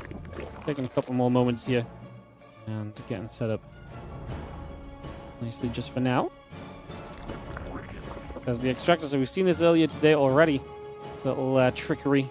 As we are going to see the pylon coming down to try and spot for this. But we'll see just how much we can actually spot with it. And how much this is actually going to be just not as impactful as you'd maybe want it to be. Well, the probe sees it, and we are going to see the drone looking to mine those minerals, so we are going to be able to mine the minerals down. It's funny that this is not the first time we've had this happen today, as found the high ground is nice, but this time the drone will be able to mine through, so the minerals will come off, but obviously you're aware of it, at least as Cristiana, so the awareness about this is definitely step one. So he's going to start creating a little bit of a wall here, so he's going to be able to wall the high ground. What do you do as Yakov? You've got a few lings. You can obviously apply some pressure if nothing else, but is that all you want to do? Do you want to try and get something extra done in this one? It's definitely a bit of a weird situation. He's just going to walk up and start applying pressure. He is droning behind this with link speed on the way, so it does seem like he's already kind of somewhat accepting that maybe this is not going to go super far or super deep or anything, so it's kind of a little factor that's going on. Just going to see those couple lings still gathering in and again, putting a little bit more pressure down for the next few moments. Just going to see the probes breaking through. The probes pulling back over. 1, 2, 3 probes go down. Pretty sizable number, realistically, right? That's not a bad first grab in all reality. So yeah, 3 workers killed. That'll be about it just for the moment.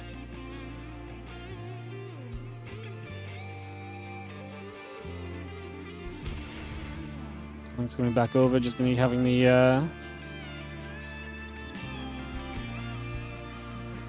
set this up, just going to be having the end sentry probe next on the way through. Just going to see the couple of queens are still producing by. So you can get that on the go here just for a second or two. And there's again drones, queens, and the rest of it all coming up for a few moments.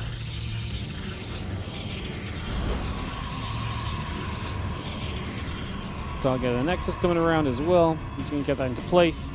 And Queen's drone and the Overlord continue to build as we get this started up next. And that Stargate will be on the way through too.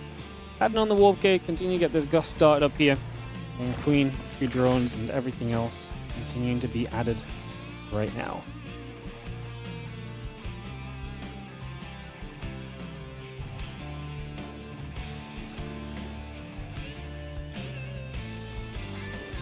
And then Warp Gate building, Stargate on its way.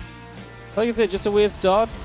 You kind of forced a bit of a response from this, I guess you could say, as as Yakov. You forced Cristiana to respond to the threat of this setup. You forced the wall off, but I'm not sure how much that really slows Cristiana down. And that said, Yakov is up by 5 workers, so it can't be that bad of a position. Can't be that terrible. And again, Cannon just going to fire. Overlord will take a few shots, getting pushed back the other way. It's going to be seeing the Adeptors slowly picking off this forge to open up this space for a couple moments. So again, opening up a little bit of the area here for a few moments. Getting that all settled. This forge still taking some nibbles. Some damage for now.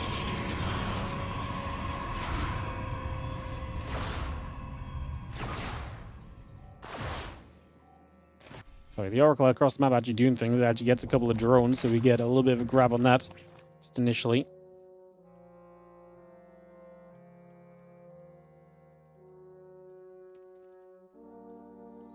Oracle pulls back along. Just going to be seeing again the Oracle, the Warp Gate all building up. Just going to have the pylon and a couple of probes. Continue to build back into place as well. So again, a lot of that coming straight through right here.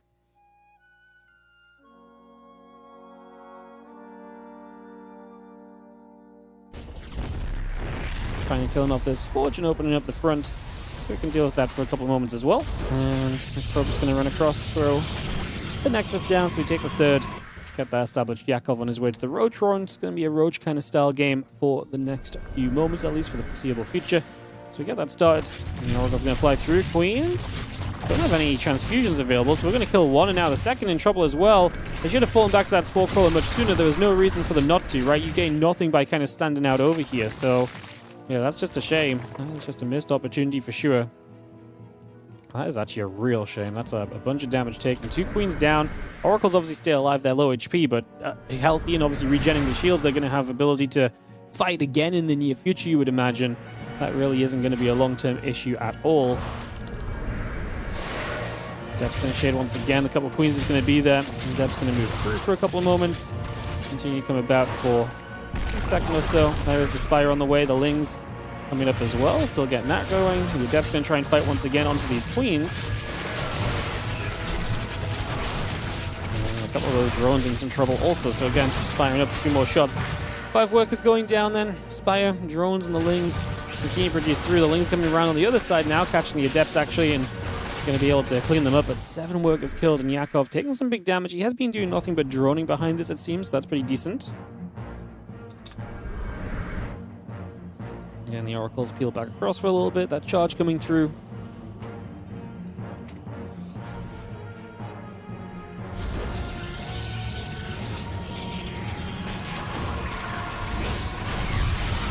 By obviously they would love to do some damage after everything else that's just been going on over these next few last few moments, obviously. So if we could do something there, that would be fantastic, but we'll see if that will be manageable or not. The Oracle still lingering back on the other side of the map again.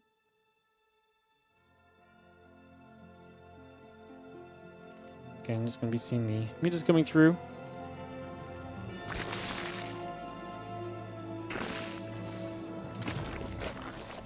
We're gathering up overhead just for a couple seconds. Just going to be having the chance to step forward here. The Oracle's going to activate onto this hatchery. So they're going to go for a bunch as well. Just going to be seeing the other meters coming across. We just get through. Oracle's getting knocked down already. +1 attack on the charge. Continue to come through over. Meters are still just going to be there, jumping through onto the High Templar as well. Grabbing that for a little bit longer.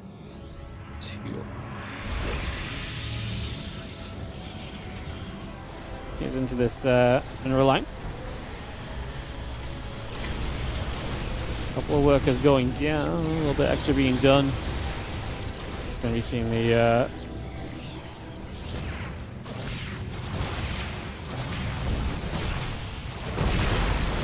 rest that's coming about.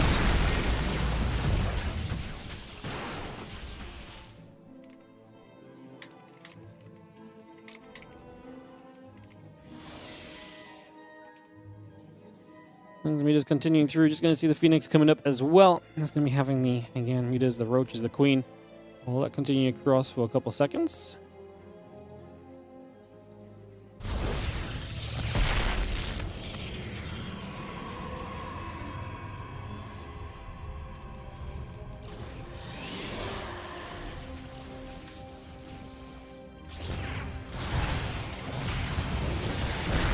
Just going to dive in, just going to see the Prism going to get picked off.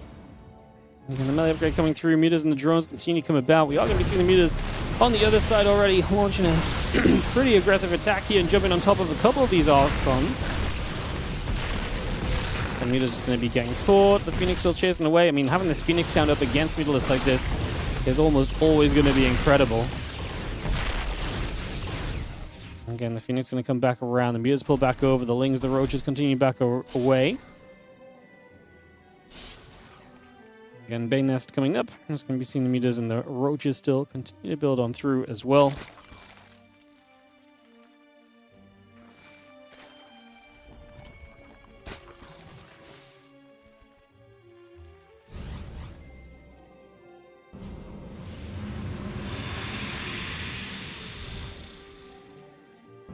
And Bane Nest and the Roach is still coming about. Melee upgrade and the Roach speed still building around. Just going to see the rest of this coming back over again.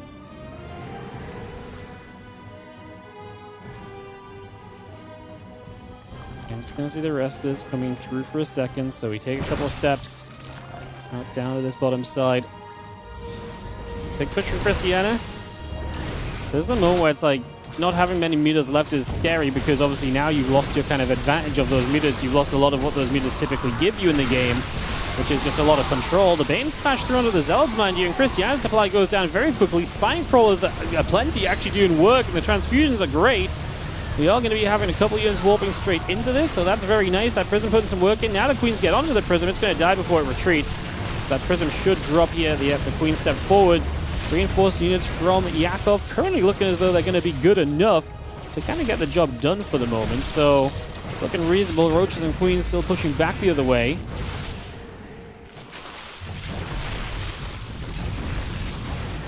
And a couple of Phoenix coming through. The Roach is going to continue to jump onto those Stalkers, so a little bit more damage being dealt still. It's going to be seeing the Lings in the Hive in production from Yakov as a follow-up to this, but I think he's done enough, and I think Yakov is about to dethrone our king here in King of the Hill today. I think he has done enough to get the dub. As Cristiana says GG. 6 maps is apparently today's magic number. 6 is the most you get. Milky Cow took 6, Cristiana dethroned him. Cristiana takes 6, Yakov dethrones him. Yakov cannot take 6 today. Obviously, we only have a couple of maps remaining, but he could get to 3 and be the king at the end of the day. He only has to win 2 more maps if he wants to make that a reality, so that is a possibility. So that's the most likely circumstance right now, I think. Unless we have some very strong challenges. And obviously, if you are the last man standing at the end of the day, you do get the choice of coming back and being the king at the start of next King of the Hill if you're available whenever that day is. So if you're available for the next one, you do get the chance to come back and defend your kingship, essentially, and kind of keep your streak going. So you get the chance to be at the start of the day instead of at the end of the day. So being at the end ain't so bad. You get a bonus for being last man standing, and you also get that kind of additional later as well.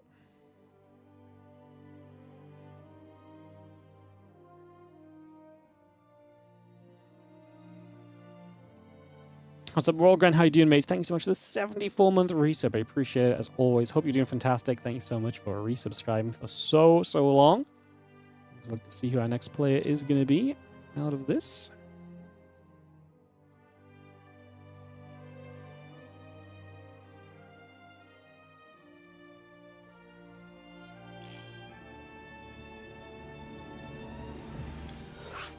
$10,000 feet. It's going to be Art up next. So Polish Art here as we jump into 10k feet. Some PvZ coming through between Yakov and him.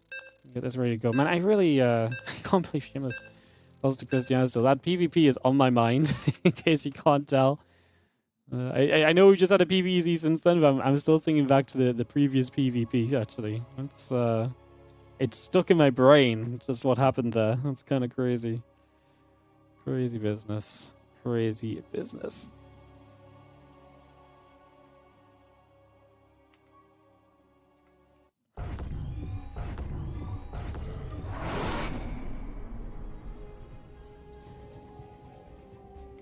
Right, let's jump into this, guys. It is going to be in the bottom right, our new challenger. It is Art, looking to try and make a run at the end of the King of the Hill today, while in the top left side, the red Zerg player is going to be Yakov, as we get him ready to play this next game. Already dispatched of Cristiana. Can he dispatch of Art as well?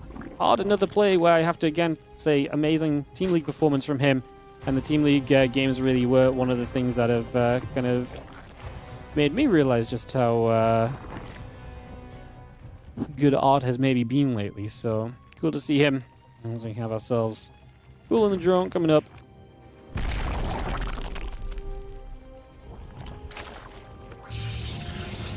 Similar Gateway coming around for a few moments.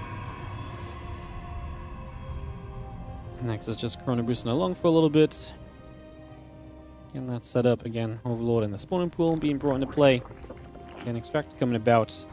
And Probe of Art just heading back toward the upper left-hand side. Getting these similar, all coming through for a couple of moments. How's the order of contestants determined?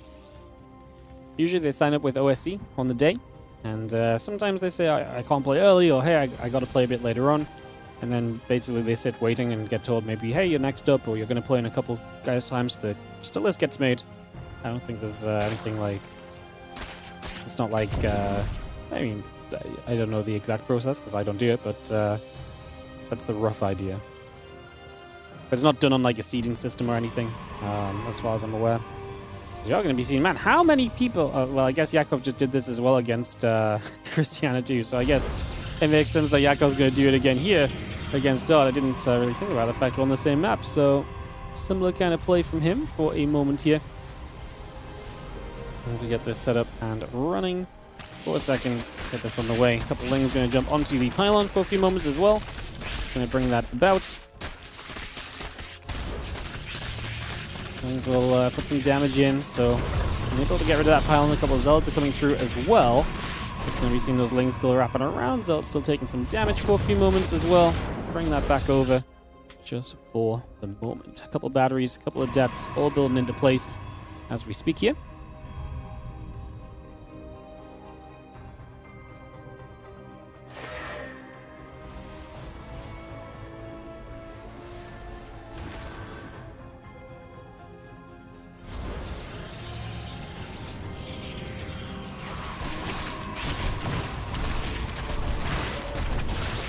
The drones are here, so it is time to send it. They actually mineral walk up to give you a bit more surrounding damage. Now the probes are going to pull across to try and deal damage to this as well, so everything breaking into chaos here in the next couple of moments as damage is being done. The probes, though, are good enough for the defense, and that's going to do it. This build is being figured out a little bit, and just say that because I feel like we're starting to see people a little bit more on top of the fact that this can be something that actually happens in the first place. We're starting to see people really be checking for it, preparing for it.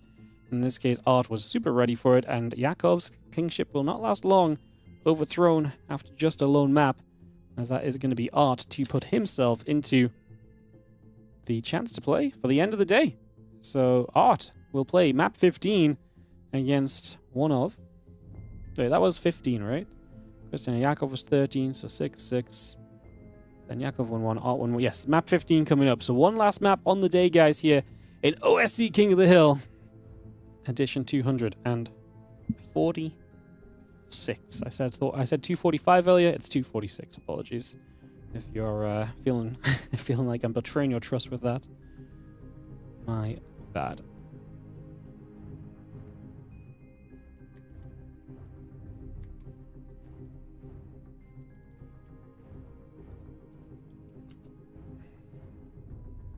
All right, let's see who comes in to stand up and fight us here.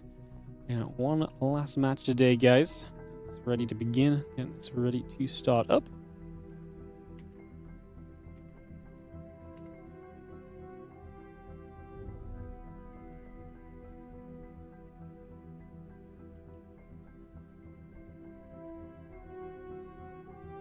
Just a few moments. Let's see who's going to come and participate. See Geralt in the chat channel. He's a frequent time player. Like maps that change the meta like that. I think 10,000 feet's cool. I think it's nice to have one map that can have like the sneaky mineral access base. I think it's a happy in between where it's like, at least with minerals, you can do a little bit more about kind of denying it. The only thing I will say is that obviously I think Zerg benefit from those positions more than the other races, so it feels like more of a Zerg trick than it does anything else, but still fairly reasonable. So we just take a few moments and get ready to hopefully go. Very shortly looking to get resumed. Very shortly indeed.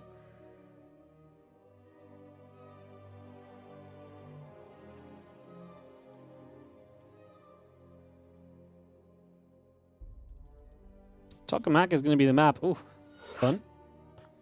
Tokamak, guys. This is a throwback map, so one from the OSC extended map pool. So we're going to play a bit of an older map here. Get this set to go.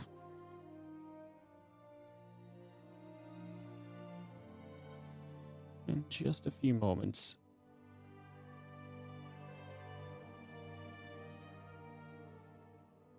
It is going to be Geralt, so it's going to be some PvP on Tokamak. In just a few seconds, we'll get that all settled here. Get this ready to go.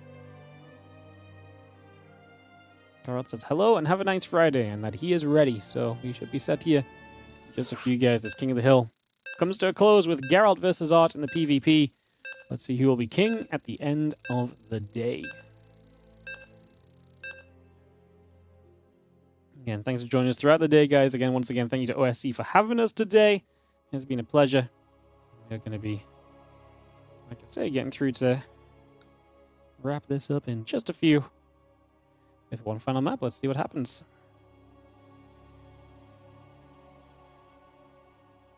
Let's see what will happen here. As Tokamak comes in to action. GLHF says Geralt. Bottom left-hand side. Our blue Protoss player will be Art with a 1-map winning streak. Can he make it 2 and be king at the end of the day, or will he be disrupted by the final challenger, Geralt? Our red Protoss player. As they get ready to go.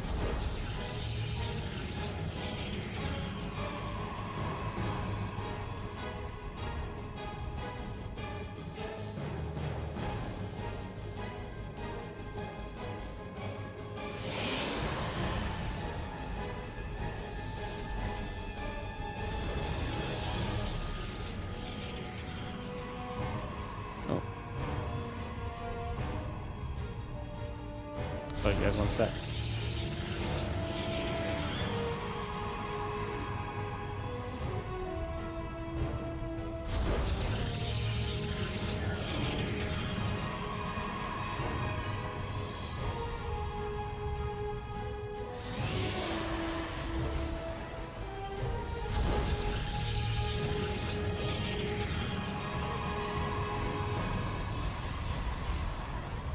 We have a donation. Oh yeah, we had a donation earlier today. Sorry, I just saw a donation on my PayPal while I was getting distracted by something on my phone. I just realized that, yeah, we did have a donation, but that was early in the day. I already mentioned it.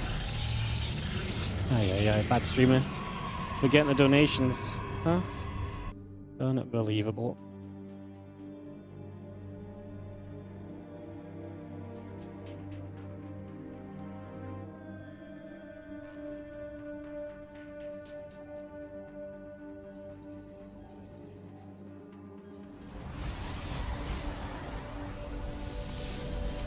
Alright, just gonna see the probe nibbling up for a couple of seconds here. Gonna get that going for a moment.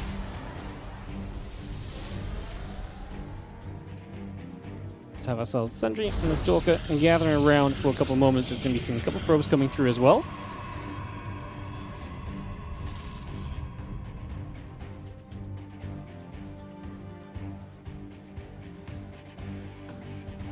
Probe chasing probe, coming around for a few more seconds, getting that on the way. Trying to see what we can do just initially. And a couple stalkers in that warp gate still coming online. Continue to get that going for a couple of seconds here. Just going to see the Sentry and Stalker going to continue to take that down.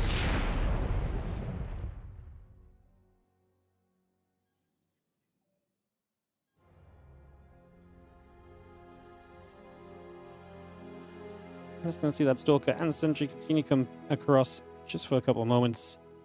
Bringing this over for now.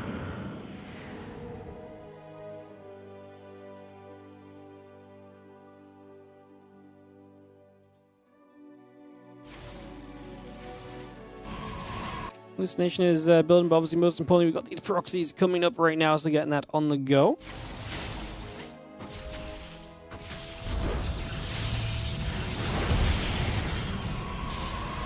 A couple sentries, Stalker coming back around again, gate in the robo facility coming up for a couple seconds here. Robo battery, both coming through, bringing this online, getting that on the go right away. The chrono boost on the Immortal, the gateway producing. Again, Stalkers, sentries all gathering up, still got that robo facility chrono boosting along just for the moment, as we have the couple of extra adepts coming back around as well for a second. Well, we'll see Geralt looking to play the defense, Art looking to break through, hopefully soon is going to be his plan.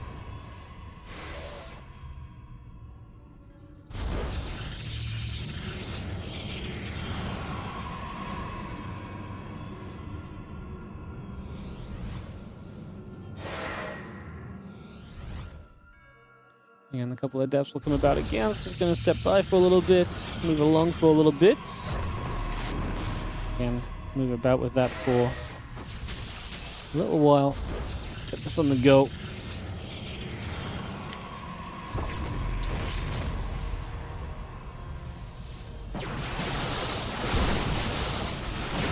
So units continue to come around, so again, bringing everything over. I'm just going to be seeing the, again, Prism and the battery all coming through too, so again, bringing a lot of that straight into place. Just for the moment, just going to be seeing these units continue to push. Couple of force fields coming down into play, getting into position already. Just going to be seeing the Prism continue to drop and unload. The Stalker Sentry Immortal Force pushing back the other side for a little bit as well. So again, chasing that back the other direction for a few more moments. As we continue through, again, RoboBay coming up.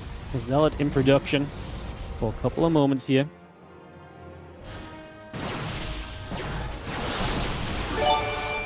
Just going to see the Prism going to be there. Just going to see the other units coming over. RoboBay coming up, being about halfway done. Continue to get this settled into place and seeing just what else we can have for ourselves. The Immortal and the Zealot still producing by. We do have the Pylon is about to go down. So Pylon actually goes down. A couple of gates and the Cybercore get depowered for the moment. So seeing that dropping already.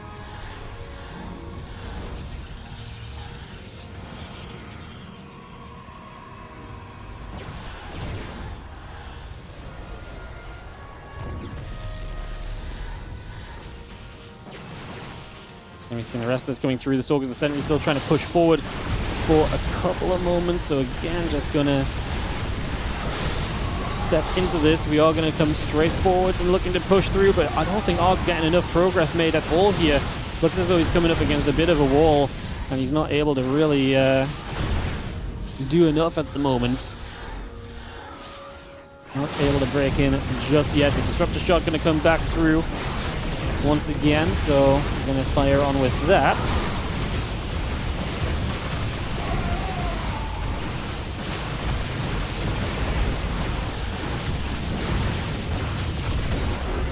It's going to be too much, and Geralt is going to get it done. He is going to win this one out, and it is going to be Geralt to take this to a final game of the day. The defense is good, Geralt gets it done, and that is going to be that for us. As, yeah, we are going to be calling it a day on that one, it seems. So,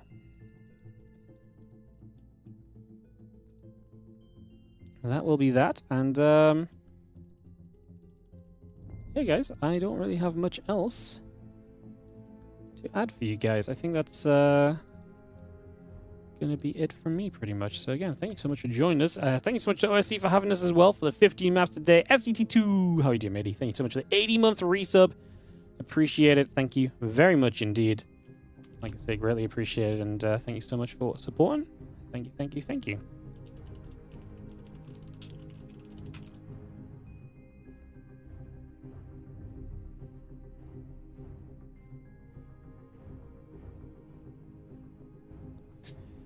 All right, yeah, I don't think there's too much else for me to add today, guys. I think that's just going to be pretty much us wrapping it up. So again, I appreciate you all hanging out with us and coming for us, joining us for some games and everything. I'm trying to think if there's anything else I want to say. Not really, just that we'll be back. We'll be back the next couple of days. So tomorrow is WardiTV Spring Cup. In fact, let me show you a little bit about the WardiTV Spring Cup.